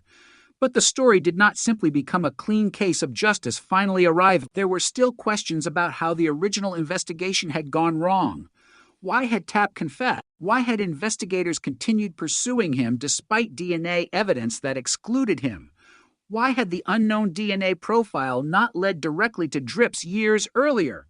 These questions mattered because the consequences had been enormous. Christopher Tapp had lost more than 2 decades of his life. Angie Dodge had lost everything. Her family had spent years believing that a man had been convicted of her murder, only to discover that the conviction was wrong, and the real killer had remained outside prison. The case therefore became more than a solved homicide. It became a forensic warning. A confession can be compelling, but it is not infallible. A conviction can look final, but it can still be wrong, and physical evidence can remain silent for years before technology provides a way to interpret it. The DNA recovered from Angie's case had been available long before genetic genealogy became a realistic investigative tool. In the years immediately after the murder, investigators had no direct database match. The technology simply was not capable of tracing the profile through distant relatives in the way modern forensic genealogy can. The evidence waited, the science evolved, and eventually the old DNA profile became the starting point for a new investigation. This was the turning point. Instead of forcing the evidence to fit an existing suspect, investigators followed the evidence toward an unknown person. The difference was enormous. In the original investigation, attention had focused on Christopher Tapp after interrogations produced a confession. In the renewed investigation, the DNA became the anchor. The question was no longer, how can we prove Tapp did it? The question became, whose DNA is this? That change in perspective opened the door to the truth. Genetic genealogists examined the DNA and searched for connections. They traced relatives. They built family relationships. They narrowed possibilities. Eventually, drips emerged. The cigarette sample then turned the genealogical lead into direct forensic evidence. The entire case had effectively been rebuilt from the ground up, and as investigators began understanding Drips's connection to the crime, another fact became increasingly disturbing. He had been living across the street from Angie. The killer had been close enough to see the same neighborhood, close enough to exist in the same physical space, close enough to disappear into ordinary life after the murder. For years, investigators had been searching for an unknown offender, while the person whose DNA they were seeking had already been part of the neighborhood surrounding the crime. That revelation changed the emotional meaning of the case. The killer had not been some distant stranger who vanished after committing the crime. He had been nearby. He had continued living his life. And while he remained free, Christopher Tapp remained behind bars. The injustice was almost impossible to comprehend. The evidence had been collected in 1996. Tapp had been convicted in 1998. More than 20 years later, DNA testing would help establish that he was not the source of the biological evidence. Then genetic genealogy would identify Drips. The cigarette would confirm the match. And finally, Drips's own statements would provide another layer of evidence. The investigation had traveled through decades, but the central biological clue had never changed. The DNA from Angie's murder belonged to the man who had actually been there. The science had simply needed time to catch up. When Drips was arrested in 2019, the case exploded back into public attention. News reports revisited Angie's murder. They revisited Tapp's wrongful conviction. They explained the genetic genealogy process, and they revealed the extraordinary role of the cigarette butt. What had once been an unsolved murder was now a case involving one of the most striking examples of forensic identification in Idaho. But behind the headlines remained the victim. Angie Dodge was still 18. Her life had ended in 1996, and no technology could bring her back. The arrest could not restore her future. The conviction could not erase the years her family had spent grieving. The DNA could identify the killer, but it could not repair the damage. That was the painful reality investigators had to confront. Solving a murder does not undo a murder. It only answers the question of responsibility. For Angie's family, however, that answer mattered. They had spent years waiting to know who had done this to her. Now they knew. And for Christopher Tapp, the answer mattered in a different way. It proved that the man who had been convicted of killing Angie was not the man whose DNA had been left behind. The truth had finally separated the two stories. Angie's killer was Brian Drips. Christopher Tapp was innocent. The distinction had taken nearly 3 decades to establish, but the evidence had finally forced the case to tell the truth. The arrest of Brian Drips did not simply reopen an old murder case. It forced Idaho to confront a much darker question. How could the real killer remain free for nearly 23 years while another man spent decades behind bars for a crime did not commit? By the summer of 2019, investigators finally had the answer to the mystery that had surrounded Angie Dodge since 1996. The DNA from the crime scene belonged to Drip. A discarded cigarette had provided the direct comparison, and when investigators confronted him, he eventually admitted that he had entered Angie's apartment, sexually assaulted her, and killed her. But for the Dodge family, the revelation was not the ending they had imagined. It was the beginning of a painful reckoning with everything that had happened after Angie's death. Angie had been 18 when she was murdered. Her mother, Carol Dodge, had spent years demanding answers. She had watched the investigation unfold. She had watched Christopher Tapp become the accused man. She had watched him go to prison, and she had never stopped believing that the truth had not yet been found. The DNA eventually proved her instincts were right, but the truth came with a terrible cost. Christopher Tapp had lost more than 20 years of his life. The real killer had remained free, and Angie herself could never receive the justice that her family had wanted for her. The original investigation had been shaped by a confession. Tapp had confessed after prolonged interrogation, and that confession became central to the prosecution. Yet the DNA evidence did not support it. The biological material from the crime scene belonged to another man. That contradiction was present from the beginning, but it took years before the justice system fully acted on it. When modern DNA testing excluded Tapp, the case changed dramatically. He was released in 2017, but freedom was only the first step. He still carried the conviction. His name remained associated with Angie S. murder. His life had been defined by something he said he did not do. The effort to clear him continued. Then genetic genealogy gave investigators a path toward the real killer. The technique was unlike the methods available in 1996. Instead of searching only for a direct match, investigators could use the unknown DNA profile to identify possible relatives and reconstruct family relationships. This process eventually led them toward Drips. The connection became especially disturbing when investigators learned that Drips had lived across the street from Angie at the time of her murder. The geographic connection was not proof, but it gave the genealogical lead a powerful investigative direction. Detectives began surveillance. They waited for a chance to collect DNA. The cigarette provided that chance. When the laboratory confirmed the match, the case crossed a critical line. Drips was no longer simply a genealogical possibility. His DNA was directly connected to the evidence recovered from Angie S. murder. Investigators then confronted him. His statements became part of the evidence that would eventually be presented in court. The man whose identity had been hidden for decades was finally exposed.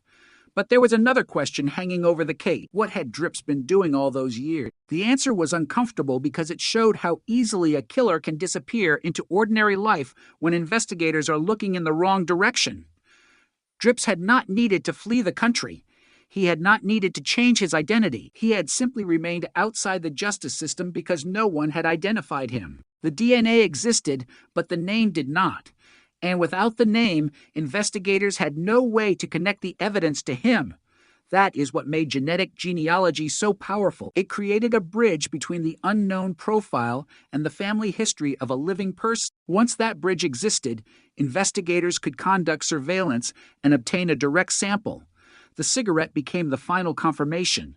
The case demonstrated how forensic science can evolve over time. In 1996, investigators could obtain a DNA profile but could not necessarily identify the person behind it. In the years that followed, DNA databases expanded, genetic genealogy developed, and investigators gained new tools for identifying unknown offenders.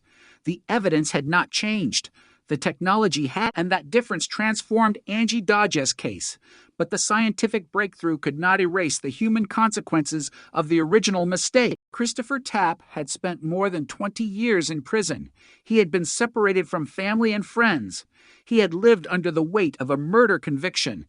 Even after his release, he had to rebuild his life from the ground up. The discovery of Drips's identity finally gave Tapp something that the courts had failed to provide for years: proof that the DNA from Angie S. murder belonged to someone else.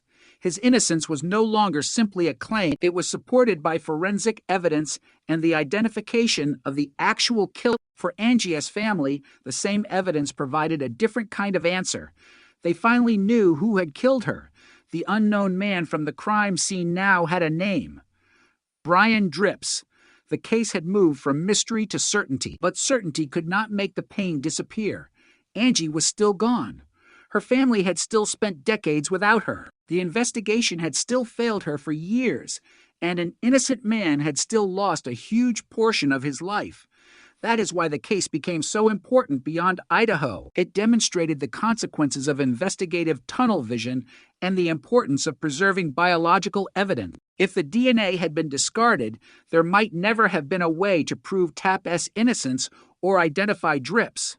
If the profile had not been preserved, genetic genealogy could not have been used. If investigators had not revisited the case, the breakthrough might never have happened. Every step mattered. The evidence had survived because someone had collected it and preserved it. Decades later, someone else was willing to ask what it could reveal with modern technology. The answer was devastating and extraordinary. The killer was not the man who had been imprisoned. The killer was a man who had remained outside the system for nearly 3 decades, and the proof had been waiting in the evidence all along. When Drips eventually faced the legal consequences, the courtroom became the place where the old assumptions were replaced by new evidence. The prosecution could now present the DNA connection, the investigative genealogy, the surveillance sample, and Drips's statements. The case was no longer built around a questionable confession from an innocent man. It was built around forensic evidence connected directly to the actual offender. The difference could not have been greater. In the original case, the justice system had asked whether it could convict Christopher Tapp. In the renewed case, it asked whether the evidence proved that Brian Drips was responsible. This time, the evidence pointed in the right direction. And as the legal process moved forward, the Dodge family had to prepare for something they had waited almost their entire adult lives to see. The man responsible for Angie's death finally standing before a judge. The road to that courtroom had been long. It had crossed 2 decades of false certainty, a wrongful conviction, an exoneration, and a forensic breakthrough that seemed almost impossible when Angie was killed. But now the case had reached the moment when the evidence would be tested publicly. The DNA had spoken. The cigarette had provided the match. Drips had been identified. Now justice had to decide what would happen next.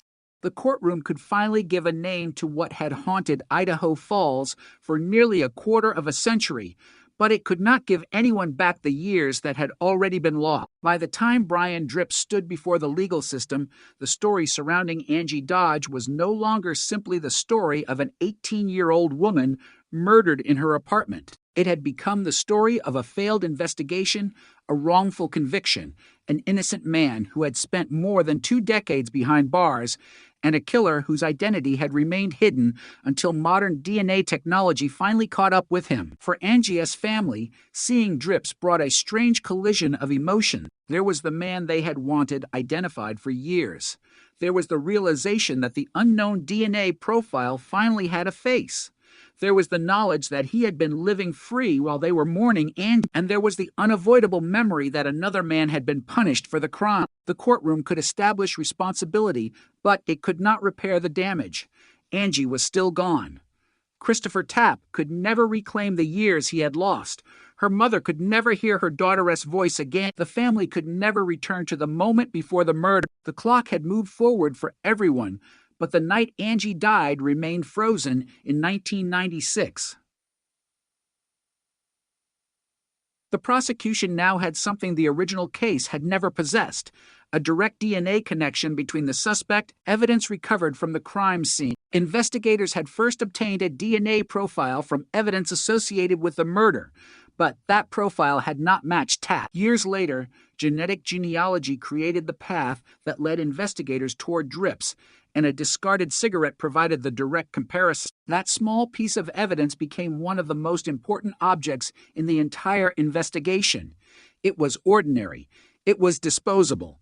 It was something that would normally vanish without a second thought. But investigators were watching. They recovered it. The laboratory examined it, and the DNA matched the profile from Angie's murder. The mystery that had survived for decades suddenly had a scientific answer. Drips was the source. The unknown man had been identified. For Christopher Tapp, that evidence represented something far greater than an investigative breakthrough. It was the evidence that helped expose the injustice done to him. When Tapp was originally convicted, his confession had been used against him despite the DNA evidence excluding him. The conviction stood for years. Appeals failed. Time passed. Tapp remained in prison, but the DNA never changed. Eventually, new testing strengthened the argument that he was not responsible. In 2017, after more than 20 years incarcerated, Tapp was released. Yet even then, the real killer remained unidentified. His release created an extraordinary situation. A man had been freed because the evidence did not support his guilt, but the murder still had no perpetrator. The investigation could not simply end there. If Tapp was innocent, someone else had to be responsible. The unknown DNA contributor became the central figure in the case. That was when the investigators' strategy changed. They stopped looking backward at the old prosecution and started looking forward through the DNA. Genetic genealogy became the bridge. The technique allowed investigators to explore biological relationships and develop leads through distant relatives. It was a fundamentally different way of thinking about an old crime. Traditional investigation often begins with people, places, motives, and witnesses. Genetic genealogy begins with biology. The question is not who might have wanted to commit the crime. The question is whose genetic family could have produced this DNA. That distinction mattered enormously in Angie's case. The unknown profile had survived from 1996. The investigation finally had a way to make it speak. The trail led investigators toward Drip. His connection to Angie's neighborhood made the lead even more significant. He had lived across the street from her at the time of the murder. Suddenly, the unknown offender was no longer an invisible figure. Investigators had a man who had been physically close to the crime scene. They still needed direct proof, and they obtained it from the cigarette. Then came the confrontation. Drips eventually admitted his role in Angie's murder. According to investigators, he acknowledged entering her apartment, sexually assaulting her, and killing her. He said he acted alone. He also acknowledged that he had never met Tapp. Those statements were crucial because they directly contradicted the original theory that Tapp was involved. The man who had been imprisoned was not the man responsible. The person who had committed the murder was finally speaking about it himself. The case had reached a point where three separate lines of evidence were converging: the original DNA, the new direct comparison, and Drips's own statements. The science had found him. The investigation had confirmed him, and his words provided another layer of evidence. But the emotional weight remained centered on Angie. She was not a statistic. She was not simply the victim in an old, cold case. She had been 18 years old. She had family. She had a future that was supposed to continue. She should have been able to grow older. She should have experienced ordinary days that her family could remember. Instead, her life became divided into before and after. Before the murder, she was a young woman living her life. After the murder, she became the center of a decades-long search for answers.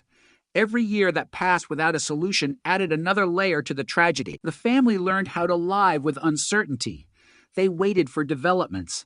They watched one man go to prison. They watched him insist that he was innocent. They saw evidence emerge that supported his claims.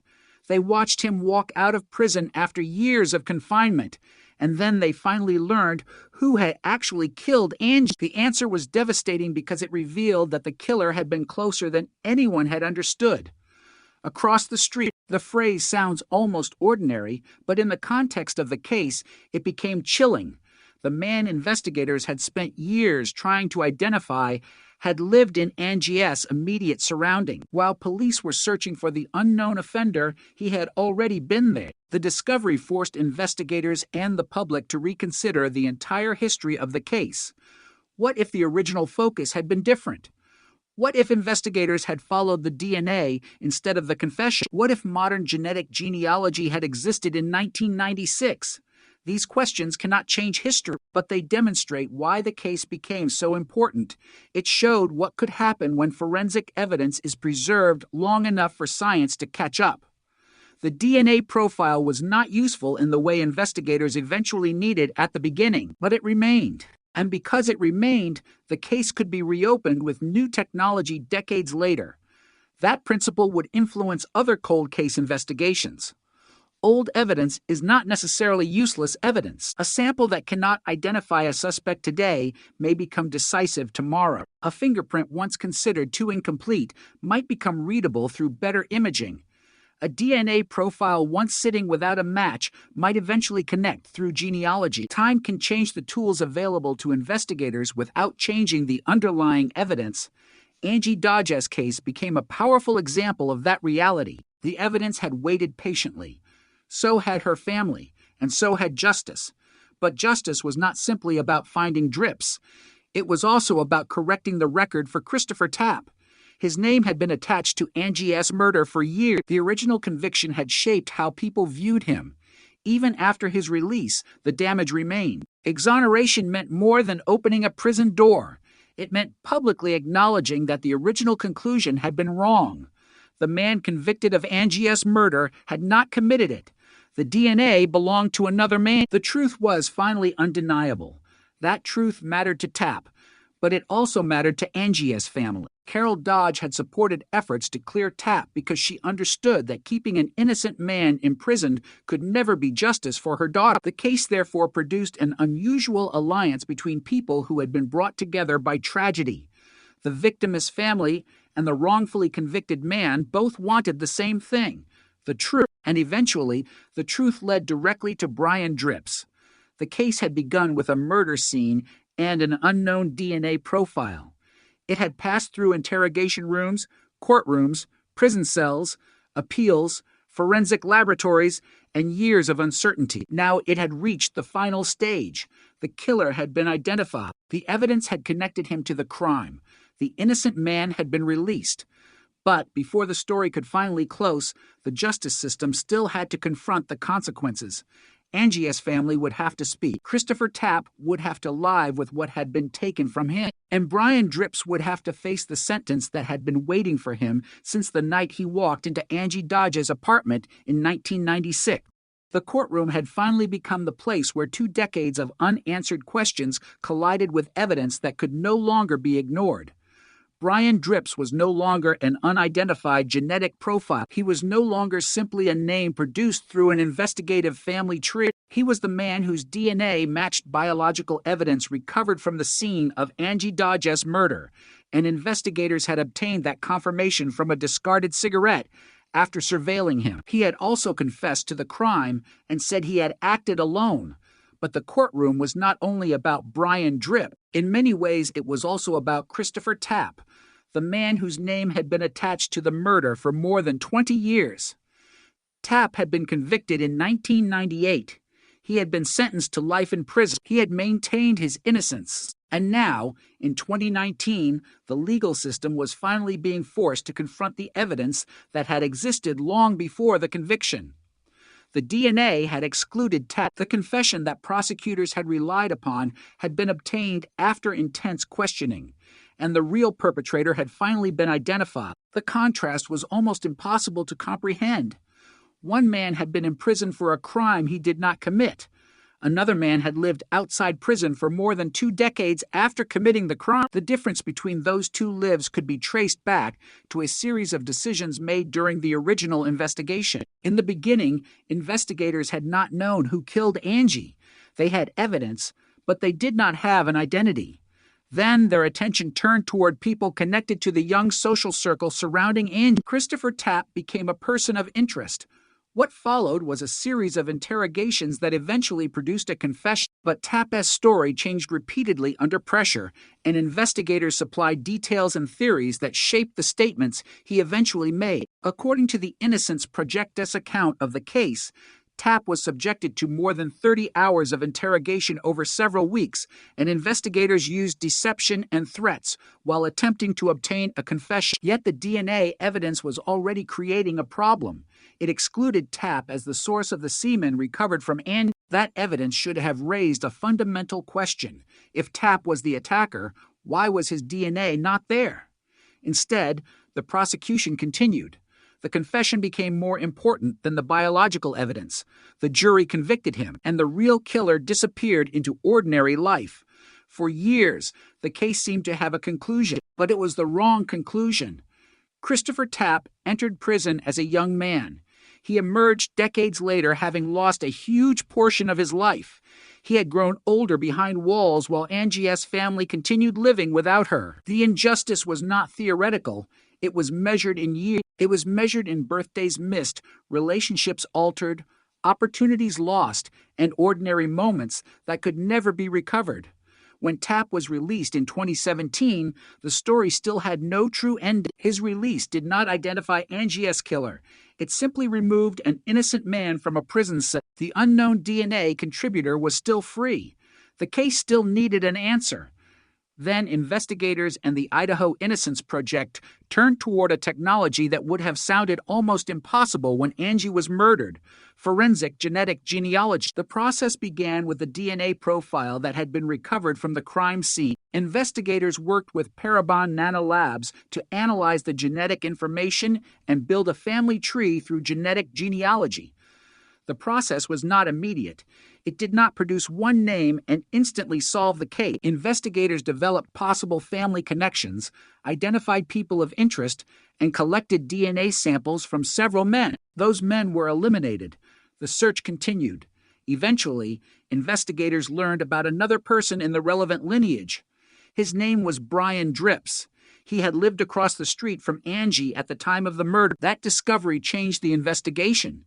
It was not proof by itself, but it was a remarkable lead. Drips had been physically close to Angie in 1996. His genetic lineage was connected to the unidentified profile, and investigators now had an opportunity to determine whether he was the man they had been searching for. They followed him. They watched him. They waited for him to discard something that could provide DNA. Eventually, he discarded a cigarette. Investigators recovered it. The cigarette was tested. The result was decisive. The DNA from the cigarette matched the DNA recovered from the crime scene. The mystery had ended. The unknown contributor had a name. Brian Drips was arrested on May 15, 2019, accused of the rape and murder of Angie Dodge. Investigators said he confessed and told them he acted alone. For Angie's family, the revelation was overwhelming. For Christopher Tapp, it was vindication. And for the investigation itself, it was a reckoning. The case could no longer be described as a murder with a convicted offender. It had become a murder with a wrongfully convicted man and a newly identified perpetrator. That distinction would soon become official. On July 17, 2019, the court vacated Tapp's murder conviction and dismissed the charges against him. Judge Alan Stevens told Tapp that he was cleared of the charges he had been living under for more than 20 years. It was a moment that should have happened decades earlier.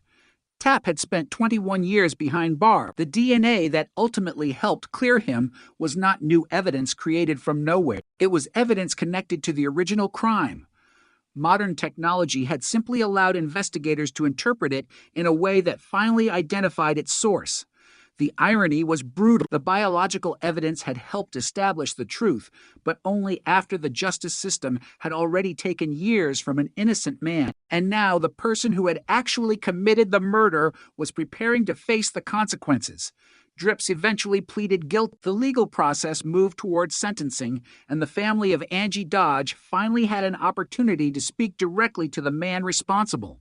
The years of waiting were about to become part of the courtroom record. Her mother, Carol Dodge, had spent years fighting for justice for her daughter, but she had also become one of the strongest supporters of Tapp's exoneration. Her position had changed as the evidence changed. At first, she had believed Tapp was responsible. Over time, doubts grew. She watched the interrogation recordings. She saw inconsistency. She learned about the DNA exclusion. She eventually fought for Tapp's freedom. That transformation was extraordinary because it showed what happens when a victim's family chooses truth over the comfort of an old conclusion. It would have been easier to accept the original conviction. It would have been easier to say the case had been solved. Instead, Carol Dodge confronted the possibility that the system had imprisoned the wrong man. She did not turn away from that possibility. She pursued it, and eventually she was proven right. The actual killer had been identified. The innocent man had been cleared, but the emotional consequences remained. Tapp could not recover the years he had lost. Angie could not return. Her family could not erase the decades of uncertainty. The legal system could only acknowledge what had happened and impose punishment on the person responsible. When Drips finally appeared for sentencing, the courtroom carried the weight of all those years. The prosecution could speak about Angie's life and the devastation caused by her murder. Her family could speak about the years they had spent waiting. Tapp could have his name separated from the crime, and Drips would have to answer for what he had done. The case had traveled from a quiet Idaho apartment in 1996 to interrogation rooms, prison cells, laboratories, family trees, surveillance operations, and finally a courtroom. At every stage, the central question had remained the same: who killed Angie Dodge? The answer had been sitting inside the evidence for decades. Now the answer had a name: Brian Drips. But the final chapter would reveal something even more painful. The murder had not only stolen Angie's future, it had also altered the lives of everyone touched by the investigation. The court would soon hear just how much damage had been caused not only by the murder itself, but by the wrongful conviction that followed. In that courtroom, the number of years would become impossible to ignore. More than 2 decades, more than 7,000 days. A lifetime measured against a crime committed in a single night. And when Angie's family finally faced the man responsible, there would be no forensic mystery left to solve. There would only be the question that no sentence could ever fully answer. How do you give a family back the life that was taken from them? By the time Brian Drips stood before the court, the mystery that had once seemed impossible to solve had already been answered by science. But the courtroom still had to confront the human cost of that answer. For almost 23 years, Angie Dodge's murder had carried an unanswered question. Who was the man whose DNA had been left behind? Now there was no longer any uncertainty about the identity of that man. Brian Drips had been identified through genetic genealogy. His discarded cigarette had provided a direct DNA match, and investigators said he had confessed to killing Angie. The case that had begun in an Idaho Falls apartment in 1996 had finally reached the point where the legal system could impose consequences. But justice in this case was complicated by another fact that could never be ignored. Christopher Tapp had spent 21 years in prison for a murder he did not commit. The courtroom therefore contained 2 very different stories of justice. One man was finally facing punishment for the crime. Another was finally being recognized as innocent of it. And at the center of both stories was Angie Dodge. She had been 18 when her life was violently taken. Her mother, Carol Dodge, had spent years trying to understand what had happened to her daughter. She had lived through the original investigation, the prosecution of Tapp, the years of uncertainty, the eventual release of Tapp, and finally the identification of Drips. Her journey through the case was almost as long as the investigation itself. At first, like many family members confronted with a police investigation, she trusted that the authorities had found the person responsible. But as the years passed, doubts began to grow. The DNA evidence did not fit. Tapp's confession raised questions. His claims of innocence persisted, and eventually, new legal and forensic examinations began exposing weaknesses in the original prosecution. The more the evidence was examined, the harder it became to maintain the original conclusion. Then, the genetic genealogy investigation revealed the possibility of a completely different suspect. That discovery changed everything. Suddenly, the family was not asking whether Christopher Tapp should remain in prison. They were asking who Brian Drips was and how he had escaped identification for so long. The answer was disturbing. He had lived across the street from Angie when she was murdered. The killer was not merely somewhere in the country. He had been in her immediate neighborhood. The discovery added another layer to the tragedy. Investigators had possessed biological evidence from the beginning, but the evidence had not been connected to Drip. There had been no direct database match. Without the technology of genetic genealogy, the profile remained unidentified. That did not mean the evidence was weak. It meant the available tools were limited. This distinction became crucial in the later investigation. The old DNA was still capable of speaking. It simply required a new method of interpretation. Genetic genealogy provided that method. Investigators were able to follow biological relationships through a family tree and eventually identify Drips as a person who warranted further investigation. The direct DNA comparison from the cigarette then removed the uncertainty. His DNA matched the evidence from the murder scene. There was no longer a question about whether he belonged in the investigation. He did. And when investigators questioned him, he admitted responsibility. The truth that had remained hidden for nearly 3 decades was suddenly exposed in a matter of weeks. The speed of the final breakthrough was almost surreal compared with the years of failure that preceded it. For 23 years, Angie S. family had lived without an answer. Then genetic genealogy created a lead. Surveillance produced a cigarette. The laboratory produced a match. Detectives confronted the suspect. A confession followed. The case moved rapidly from uncertainty toward prosecution, but the legal consequences did not erase what had happened to Tapp.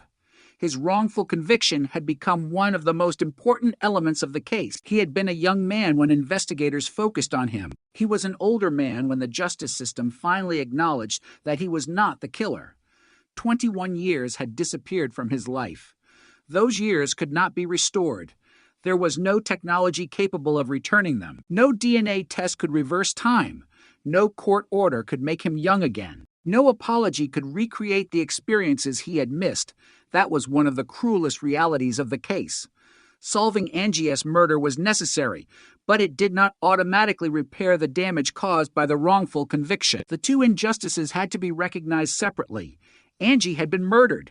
Tapp had been wrongfully imprisoned. Both truths could exist at the same time. In fact, one depended upon the other. If Tapp was innocent, then the real killer had escaped justice. If Drips was the killer, then Tapp had been wrongfully convicted. The DNA connected those conclusions. The biological evidence had become the bridge between them. The case therefore demonstrated the importance of keeping old evidence available for future testing. When Angie was murdered, no one could have predicted how forensic science would develop. The investigators could not know that decades later, genetic genealogy would become a powerful investigative technique, but they preserved the evidence. That decision ultimately made the breakthrough possible.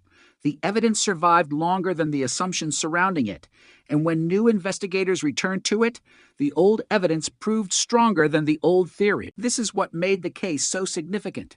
It was not simply a story of technology identifying a killer. It was a story of technology correcting a mistake. The same DNA that failed to identify the perpetrator in 1996 eventually helped establish that the convicted man was innocent and that another man was responsible. It was almost as though the evidence had been waiting patiently for investigators to ask the right question. The original investigation had asked, "Does this evidence connect to the man we believe committed the crime?" The modern investigation asked, "Who does this evidence actually belong to?" That difference changed everything. The answer was Brian Drips. The courtroom would eventually formalize the consequences. But before that happened, Angie's family had to endure another difficult stage, hearing the person responsible acknowledge what he had done. A confession after 23 years could not possibly compare with the certainty the family had wanted in the aftermath of the murder. Still, it mattered. 4 years, the killer had been a faceless unknown. Now he had spoken. He had admitted entering Angie's apartment. He had admitted sexually assaulting her. He had admitted killing her.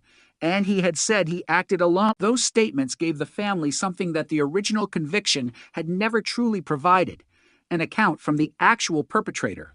The difference was enormous. Tapp's confession had been obtained under intense interrogation and contradicted by DNA evidence. Drips's confession came after investigators had already obtained a direct DNA match. The order of the evidence was different. The foundation was different. The meaning was different. One confession had helped imprison an innocent man. The other helped confirm the case against the actual offender. That contrast became one of the most haunting aspects of the entire investigation. The case showed how powerful words can become when investigators believe they have found their suspect. It also showed why those words must be tested against physical evidence. Tapp had said things that investigators interpreted as incriminating, but the DNA contradicted the conclusion. Drips's statements were supported by DNA that placed him at the crime scene. The difference between the two cases could be measured in scientific evidence.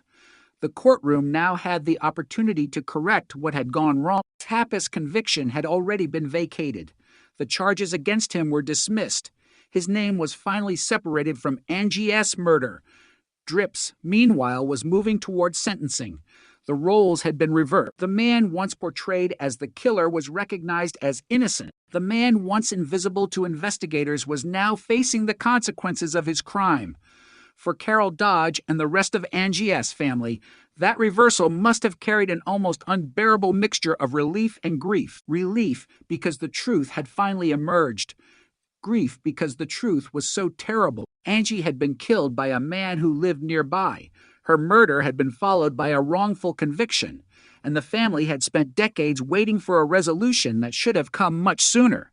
Yet there was another reason the case mattered. It demonstrated that a cold case is not necessarily a dead case. Evidence can survive. Science can evolve. Investigators can return to old questions with new tools. A case can appear solved and still be fundamentally wrong. The Angie Dodge investigation proved all of those things. The breakthrough did not come from a dramatic eyewitness appearing after decades. It came from DNA.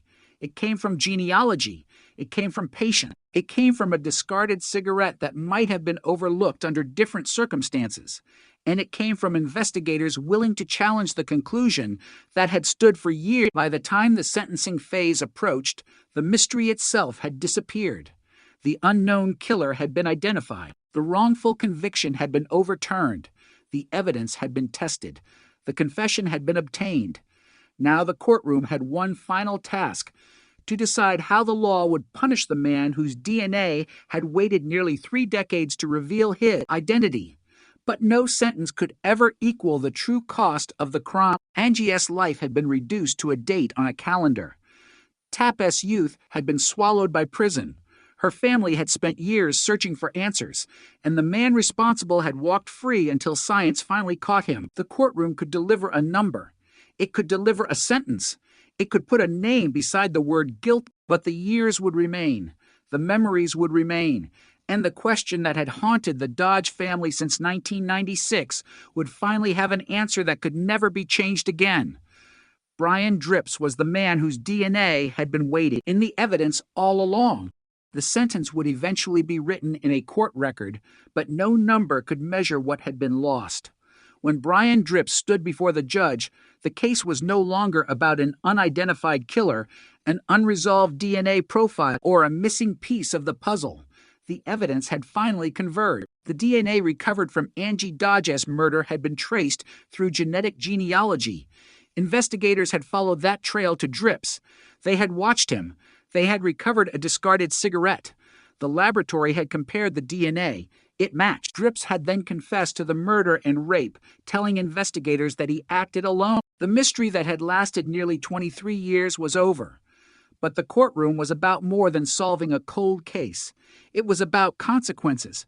Angie's family had waited almost a quarter of a century for this moment. Christopher Tapp had spent 21 years in prison for a crime he did not commit, and Brian Drips had lived more than 2 decades outside prison after taking Angie's life.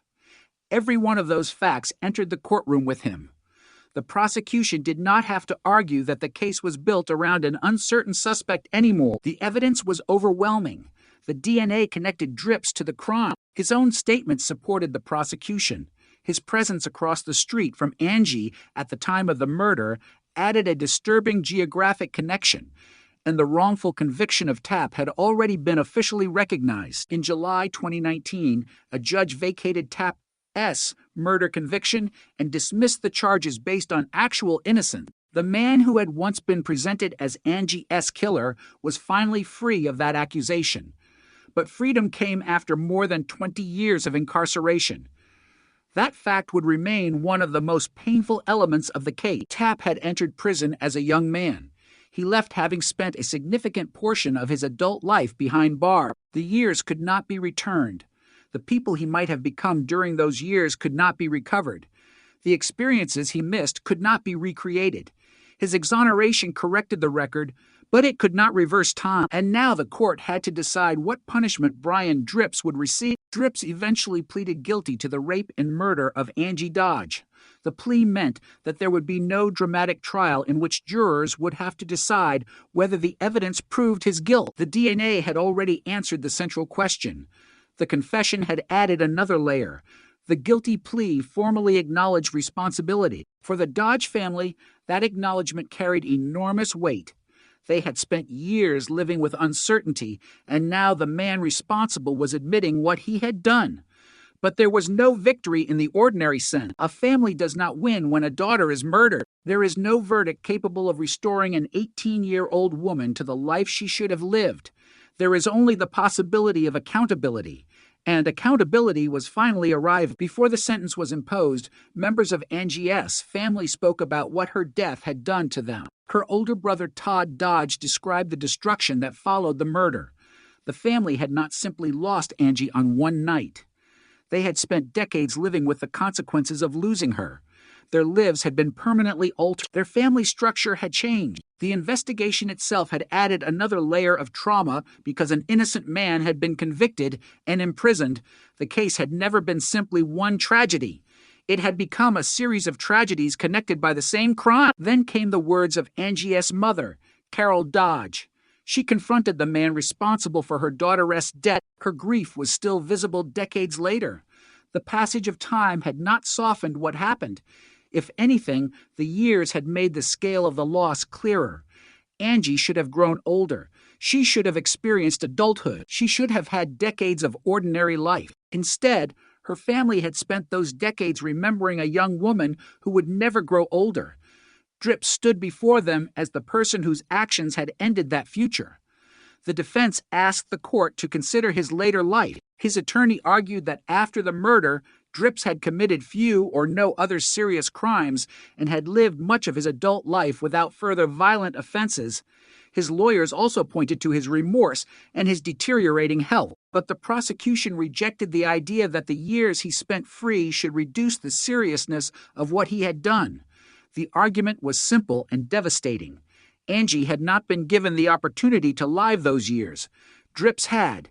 He had children. He had family. He had friends. He had ordinary days. He had vacations and birthdays and years that continued moving forward. Angie did not. The prosecution emphasized that for 23 years, Dripps had lived with the knowledge of what he had done while another man was imprisoned for the crime. That point transformed the meaning of the sentence. The court was not simply deciding how to punish a murderer for an event that happened in 1996. It was considering the entire period that followed. Every year, Angie was absent. Every year, her family continued grieving. Every year, Tapp remained imprisoned. Every year, Dripps remained free. The crime did not stop on the night Angie died. Its consequences continued through every year that followed. The judge eventually imposed a sentence of 20 years to life in prison. Dripps received credit for time already served and would be required to register as a sex offender. The sentence brought a formal conclusion to the prosecution, but the judge acknowledged that the case could never truly be repaired.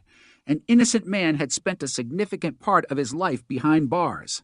A family had lost a daughter and sister. The damage was impossible to quantify. The court could impose punishment, but it could not restore what had been taken. The sentence therefore represented accountability, not restoration. It marked the end of the legal search for the killer, but not the end of the consequences. For Christopher Tapp, another chapter was beginning. His name had finally been cleared, but clearing his name did not mean forgetting the years he spent in prison. He had to learn how to live outside a prison system after more than 2 decades inside it. Ordinary freedoms could become unfamiliar. Time itself could feel different. Technology had changed. Society had changed. People he knew had grown older. Some relationships had disappeared. Some could never be recovered. The world he returned to was not the world he had left. Yet Tapp did not allow the wrongful conviction to become the final definition of his life. His exoneration eventually became part of a broader effort to reform the system that had failed him. One of the lessons he and his supporters emphasized was the danger of coercive interrogation and false confessions. The Innocence Project documented how investigators subjected Tapp to prolonged questioning, used deception and threat, and ultimately obtained statements that did not fit the physical evidence. The Angie Dodge case therefore became a warning about what can happen when investigators become committed to a theory before the evidence has been fully understood. Once investigators believed Tapp was connected to the murder, his statements were interpreted through that theory. When his story changed, the changes were used as evidence against him. When other suspects were excluded by DNA, the investigation shifted toward new theories involving Tapp. The process continued until a confession was obtained, yet the biological evidence remained inconsistent with the prosecution's theory. Tapp was not the source of the semen recovered from Angie. That fact had existed before his trial. It was not discovered decades later. The problem was not the absence of DNA. The problem was what investigators and prosecutors did with the DNA. The evidence pointed toward an unknown man, while the investigation focused on Tapp. That distinction became the foundation of the later exoneration. Once modern testing and genetic genealogy identified drips, the original theory collapsed completely. The evidence could now be understood in its proper context. The unknown DNA belonged to drips. Tapp was excluded. Drips confessed. The two men were separated by forensic science. The case became an extraordinary example of how DNA can both identify a perpetrator and exonerate an innocent person. The technology did not merely find the killer, it corrected the historical record, and that correction mattered far beyond Idaho Falls. The Angie Dodge investigation became one of the earliest major examples of genetic genealogy being used to help resolve a criminal case and identify an actual perpetrator after a wrongful conviction. The Innocence Project described Tapp as the first person exonerated through genealogical DNA testing. The significance was enormous. For decades, investigators had relied on traditional methods. Now, a new method had reached into the past and connected an unidentified biological sample to a living suspect. The implications for cold cases were immediate. What if other unidentified DNA profiles could be traced in the same way? What if families of unknown offenders could help investigators identify suspects decades after crimes occurred? What if evidence preserved from old cases could suddenly become useful again? Angie's murder demonstrated that time did not necessarily destroy the possibility of justice. Sometimes time simply allowed science to develop. But the case also demonstrated something darker. Scientific progress can correct mistakes, but it cannot prevent every mistake. Technology can identify a killer decades later, but it cannot give an innocent person back the years already taken. That is why the Angie Dodge case remains so haunting. The final answer was powerful, but it arrived after enormous damage had already been done. The killer was finally in prison. The innocent man was finally free. The family finally knew the truth. Yet none of those outcomes could change the night of June 13th, 1996. Angie was still 18. Her future was still gone, and the unanswered question that had haunted Idaho Falls for years had finally become a name.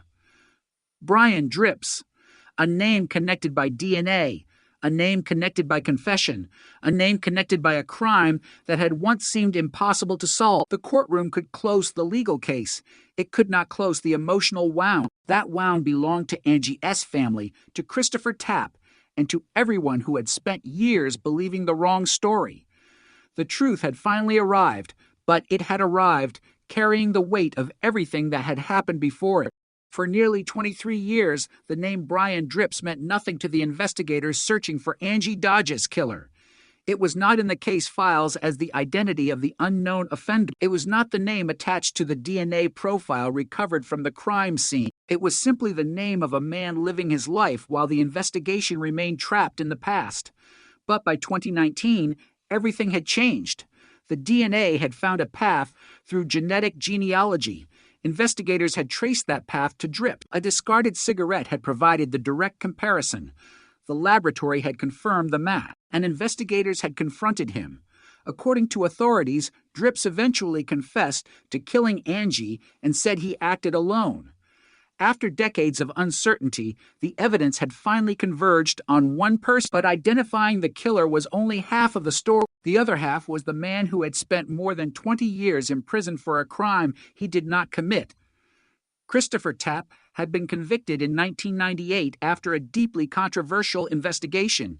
He had been questioned repeatedly. He had eventually confessed. Yet the physical evidence did not support the conclusion that he was Angie's killer.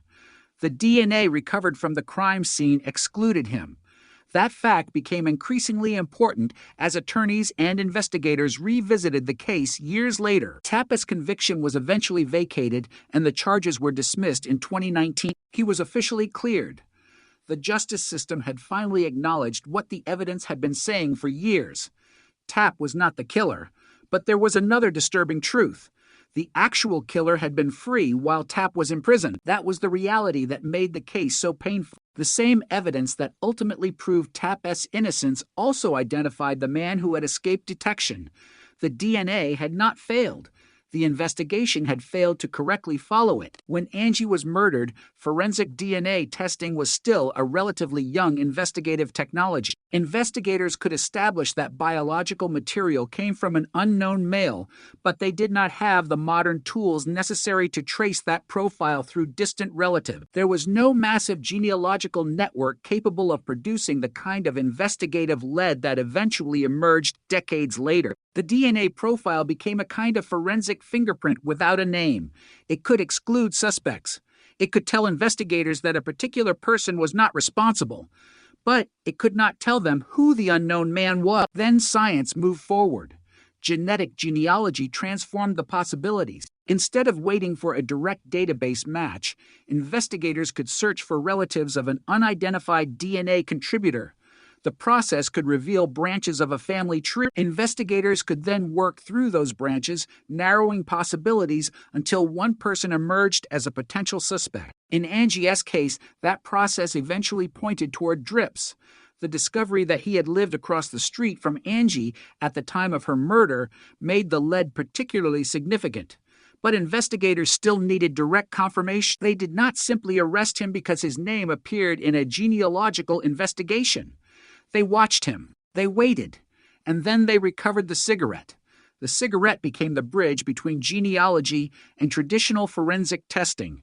Genetic genealogy had produced the investigative lead. Direct DNA analysis provided the confirmation. The two methods worked together. The unknown DNA profile from 1996 had finally been connected to a living person. The match changed the case instantly. Investigators now knew who they were dealing with, but they still had to reconstruct what happened and determine whether the evidence supported the accusation. Drip's eventual confession became part of that reconstruction. He acknowledged his role in Angie's murder. The case no longer depended on the controversial confession obtained from Tapp. It now rested on evidence connected to the actual offender. The contrast was striking. Tapp had confessed while his DNA excluded him. Drip's DNA matched the crime scene, and he confessed after investigators had identified him through genetic genealogy and obtained a direct sample. One confession helped send an innocent man to prison. The other helped confirm the case against the actual killer. That difference became central to the story of Angie Dobbs. The case showed why investigators must never treat a confession as more important than contradictory physical evidence. Human beings can be pressured.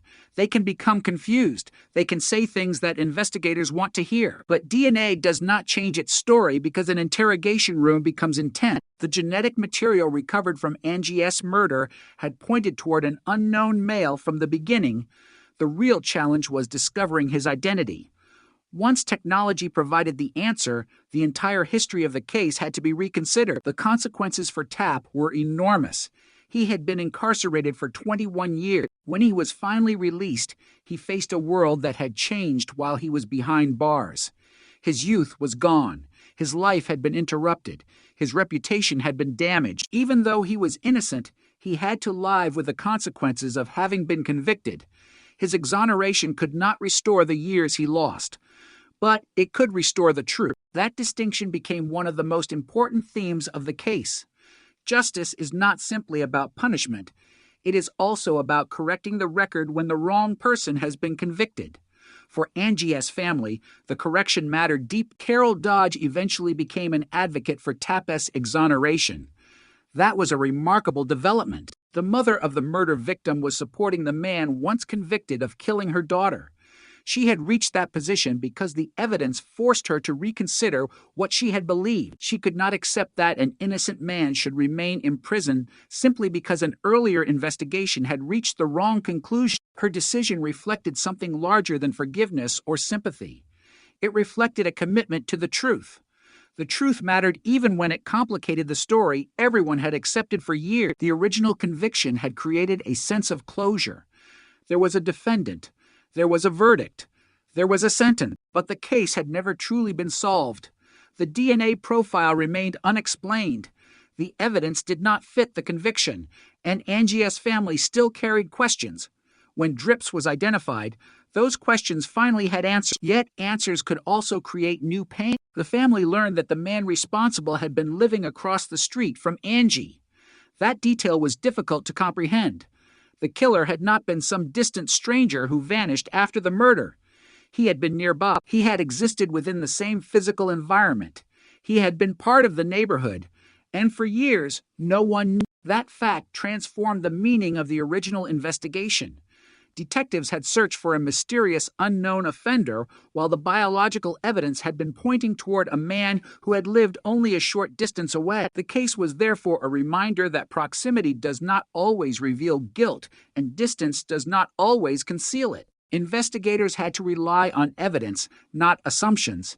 In 1996, the evidence had been incomplete in the sense that it lacked an identity. In 2019, the evidence became decisive because technology had changed. The same biological profile could now be used in a way investigators could not have imagined when Angie was alive. That is one of the reasons cold cases can remain dormant for decades and then suddenly explode back into the public consciousness.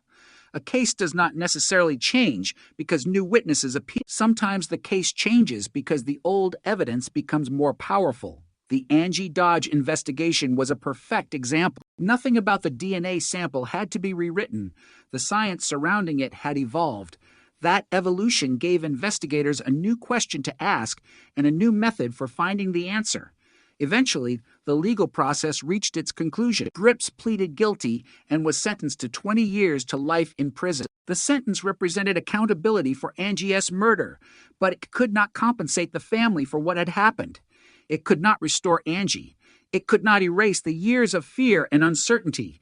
It could not restore Tap's lost youth. It could only establish that the man responsible had finally been held accountable. The case had moved through 3 distinct stages. First came the murder and the search for an unknown offender. Then came the wrongful conviction of Christopher Tap. Finally came the forensic breakthrough that identified Brian Drips and cleared Tap. Each stage had its own tragedy.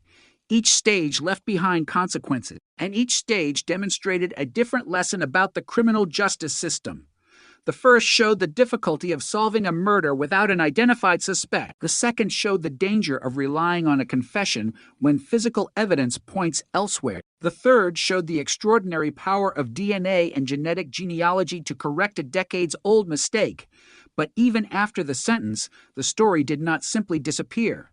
Angie remained at the center of the lives of the people who loved her. Her photograph remained a reminder of the 18-year-old woman whose future had been stolen. Her family continued carrying memories of her, and Christopher Tap continued rebuilding a life that had been interrupted by a wrongful conviction. The man who had once been labeled a murderer was now recognized as innocent. The man who had remained invisible for nearly 3 decades was now behind bars. That reversal was made possible by a biological clue so small that it could fit into a laboratory tube. Yet that tiny clue had survived longer than the original investigation. It survived the conviction. It survived the appeal. It survived the years Tap spent in prison. It survived the passage of time, and eventually, when science was ready, it revealed the truth. The story of Angie Dodge is therefore not simply a story about a killer who walked free. It is a story about evidence that refused to disappear. It is a story about a family that refused to stop asking questions. It is a story about an innocent man who refused to accept a lie as his identity. And it is a story about how one unidentified DNA profile could eventually unravel a wrongful conviction and expose the man responsible for a murder that had haunted Idaho for decades. The case had finally been solved, but the most haunting fact remained unchanged. The answer had been there all along.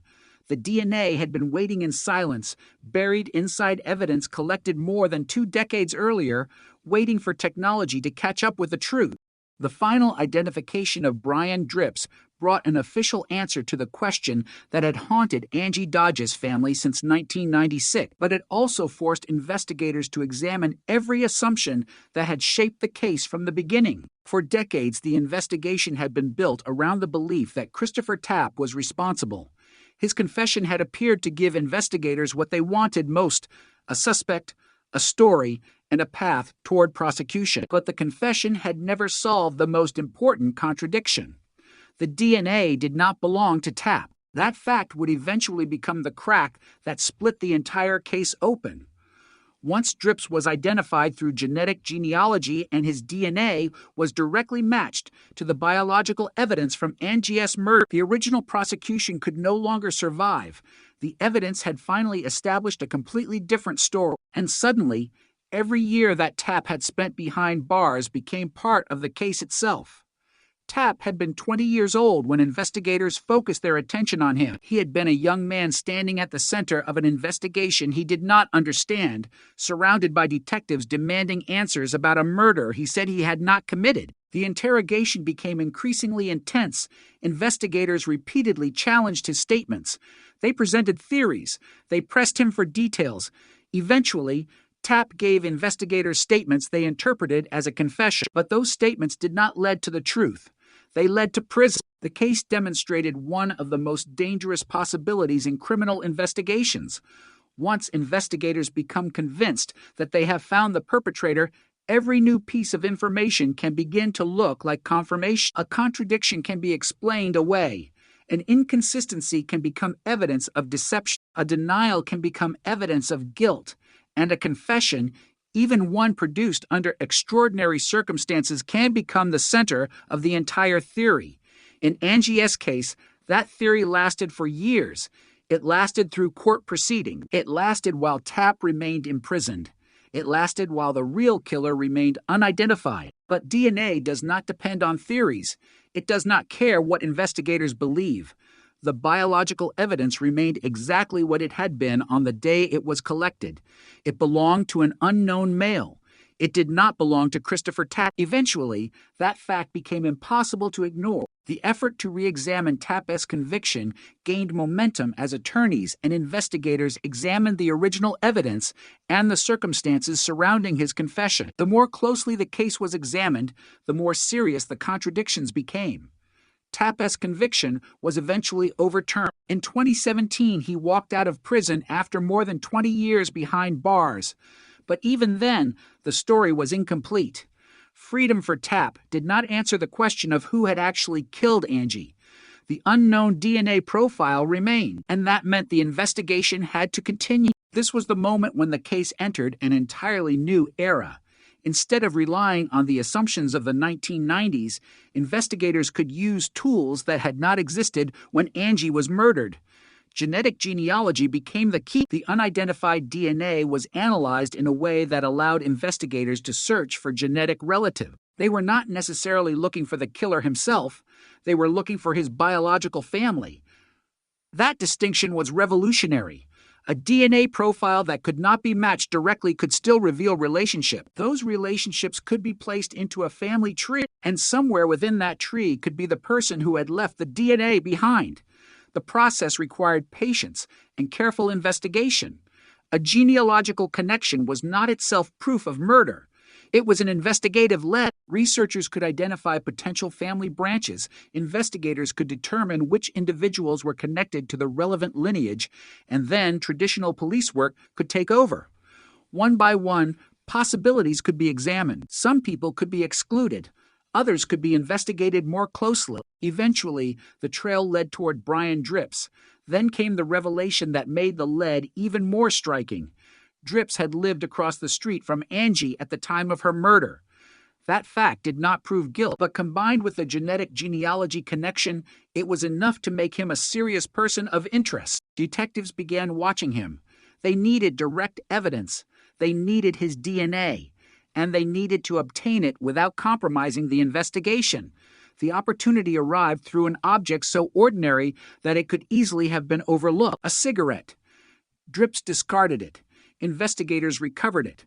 The cigarette went to the laboratory. Scientists extracted the genetic material and compared it with a DNA profile preserved from Angie S. murder. The result changed the case forever. The profiles matched. The unidentified male from the original crime scene was no longer unidentified. He had a name: Brian Drips. That moment represented more than a technological victory. It represented the collapse of the original assumption that had sent Tapp to prison. The DNA had finally connected the murder to the person responsible. The biological evidence had done what the confession could not. It had pointed toward the truth without pressure, without threats, and without interpretation. Then investigators confronted Dripp. According to authorities, he eventually admitted his involvement in Angie S. murder and said he had acted alone. His statements provided investigators with another piece of the puzzle. They could now compare his account with the physical evidence, the location, the genetic findings, and the timeline. The pieces aligned. The man whose DNA had been recovered from the crime scene had been living across the street. The man whose family connection led investigators to him had provided the matching DNA. The man identified through that evidence then admitted responsibility. The case that had once seemed impossible to solve had become one of the clearest examples of how modern forensic investigation can resurrect a dormant homicide. But for Angie's family, there was still something deeply unsettling about how close the answer had been. For years, they had imagined the killer as an unknown figure somewhere beyond their reach. They did not know his name. They did not know where he had gone. They did not know whether he was still alive. They did not know whether he had moved away. They did not know whether he had confessed to anyone. They did not know whether he had committed another crime. Then they learned that he had been living across the street. The distance between the victim and the killer had been painfully small. It was not a story of a murderer disappearing into another state or another country. It was a story of a man remaining close to the place where the crime happened while the investigation searched elsewhere. That realization added another layer of grief. Every year that passed without an arrest was another year in which the family did not know the truth. Every year that Tapp remained imprisoned was another year in which the wrong man was paying for the crime. And every year Drips remained free represented another failure to identify the person whose DNA had been sitting inside the evidence file. Yet the case also demonstrated why investigators must preserve evidence even when it appears to have reached the limits of its usefulness. In 1996, the DNA profile could exclude suspects. That alone was valuable, but it could not identify Drips. Decades later, the same profile became the foundation for genetic genealogy. The evidence had not become better. The tools had become better. That distinction is critical in cold case investigations. A piece of evidence can appear silent for years and then suddenly become decisive when science develops a new method for reading it. The Angie Dodge case became a powerful illustration of that principle. The evidence had survived because investigators had preserved it. The truth survived inside that evidence even when the investigation temporarily lost its way. And when a new generation of investigators returned to the case, they were able to ask a different question. Instead of asking whether the existing suspect could somehow be connected to the crime, they asked who actually matched the biological evidence. The answer was Brian Dripp. The case had finally reached a point where the DNA, the genealogy, the surveillance, and the confession all converged. Yet one question still remained painful for everyone involved. Why had it taken so long? Why had the truth required nearly 3 decades to emerge? The answer was not a single mistake. It was a chain of events. A young woman was murdered. An investigation began. An unknown DNA profile was recovered. A suspect was interrogated. A confession was obtained. A conviction followed. The DNA remained inconsistent with that conviction. Years passed. Legal challenges continued. Tapp was eventually released. New technology emerged. Genetic genealogy created a lead. Investigators followed it. A cigarette provided a match. Drips confessed. Each event mattered. Remove one, and the final outcome might have been different. That is what makes the case so haunting. The breakthrough did not come from one miraculous moment alone. It came from evidence that survived long enough for investigators to finally use it correctly. Angie's murder had become a cold case, but the evidence had never stopped existing. It was waiting. The question was whether someone would return to it. When they did, the truth was still there. The DNA still pointed toward the same man. The man had simply remained unidentified for years. Now he had been named, arrested, prosecuted, and sentenced. The legal case was finished. But the story of what happened to Christopher Tapp was not. His exoneration had raised difficult questions about interrogation practices, false confession, and the responsibility of investigators when physical evidence contradicts a suspect's statements. Tapp's experience became a warning that a confession should never be allowed to overpower objective evidence. His case showed that even when a person says something investigators desperately want to hear, the statement must still be tested against the facts. In Tapp's case, the DNA was telling investigators something different. The biological evidence was saying that the man they had imprisoned was not the man whose DNA was recovered from Angie. The truth had been present from the beginning, but the system had failed to listen. And perhaps that is the most disturbing lesson of the entire case. The mystery was never completely without evidence. There was evidence. There was DNA. There was a biological profile. What was missing was the identity behind it. The technology of the time could not bridge that gap. Decades later, it could. The result was extraordinary. A tiny biological trace became a family tree. A family tree became a suspect.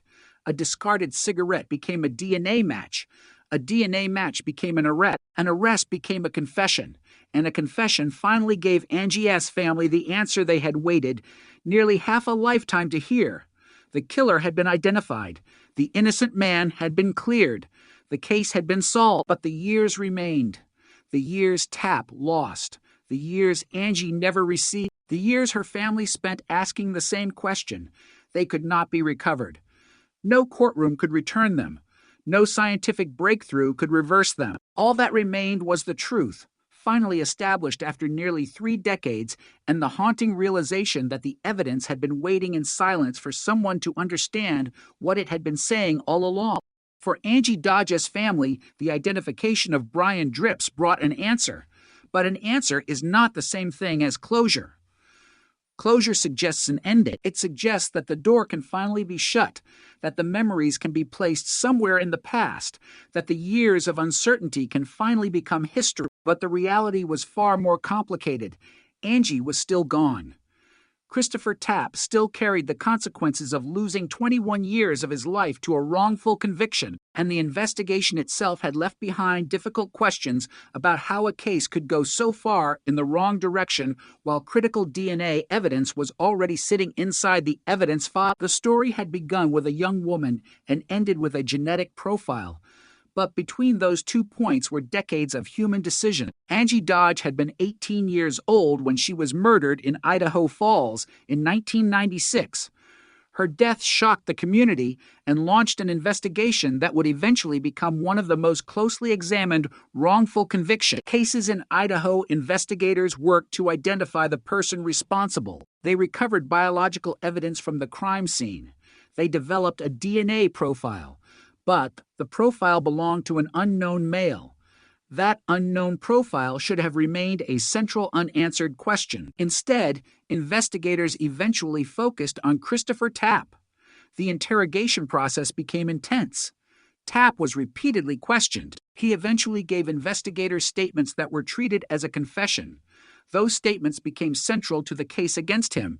Yet the DNA evidence created a contradiction that could not be explained away forever. Tapp was excluded as the source of the semen recovered from Angie. The physical evidence did not support the conclusion that he was the killer. Still, he was convicted and sent to prison.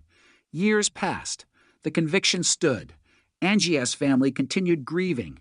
Tapp continued insisting that he was innocent, and the unknown DNA contributor remained unidentified. This is where the story becomes a lesson in how a criminal investigation can become trapped inside its own assumptions.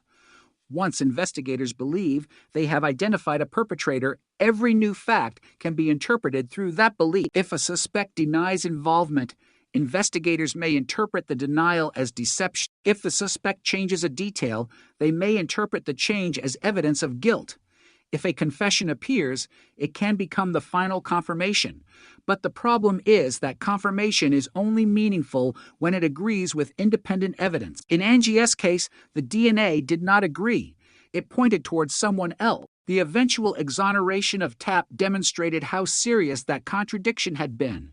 After years of legal challenges and additional DNA testing, Tapp was released in 2017. Then, in 2019, his conviction was vacated and the charges were dismissed. The legal system finally recognized that he had been wrongfully convicted. But clearing Tapp created a new responsibility. Investigators now had to find the person whose DNA had been sitting in the case file for more than 2 decades. That was where modern technology changed the investigation. Genetic genealogy had begun transforming cold case investigations across the United States. Instead of requiring a direct match to a known offender, investigators could examine an unidentified DNA profile and search for genetic relatives. Distant relatives could become the starting point for a family tree. The family tree could narrow the possibilities. Traditional police work could then identify and test potential suspects. In Angie's case, the technique eventually led investigators toward Brian Dripps.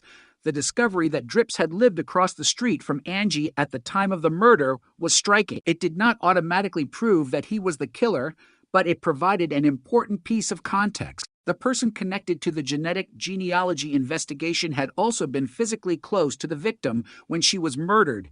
Investigators began surveillance. They needed a direct DNA sample. Then Dripps discarded a cigarette. The object became evidence. Investigators recovered it and sent it for testing. The DNA matched the profile from Angie's murder. That single result transformed the investigation. The unknown man now had a name. The DNA that had once excluded Tapp now identified Dripps. The biological evidence had finally been connected to a person. The next step was confrontation. Investigators questioned Dripps. According to authorities, he admitted that he had killed Angie. He said he acted alone. His confession gave investigators information that could be compared against the physical evidence. But unlike the original investigation, the confession was no longer standing by itself. It was supported by DNA. That difference was crucial. The case against Dripps did not depend on whether investigators could convince a jury to believe his words. The physical evidence had already established the connection.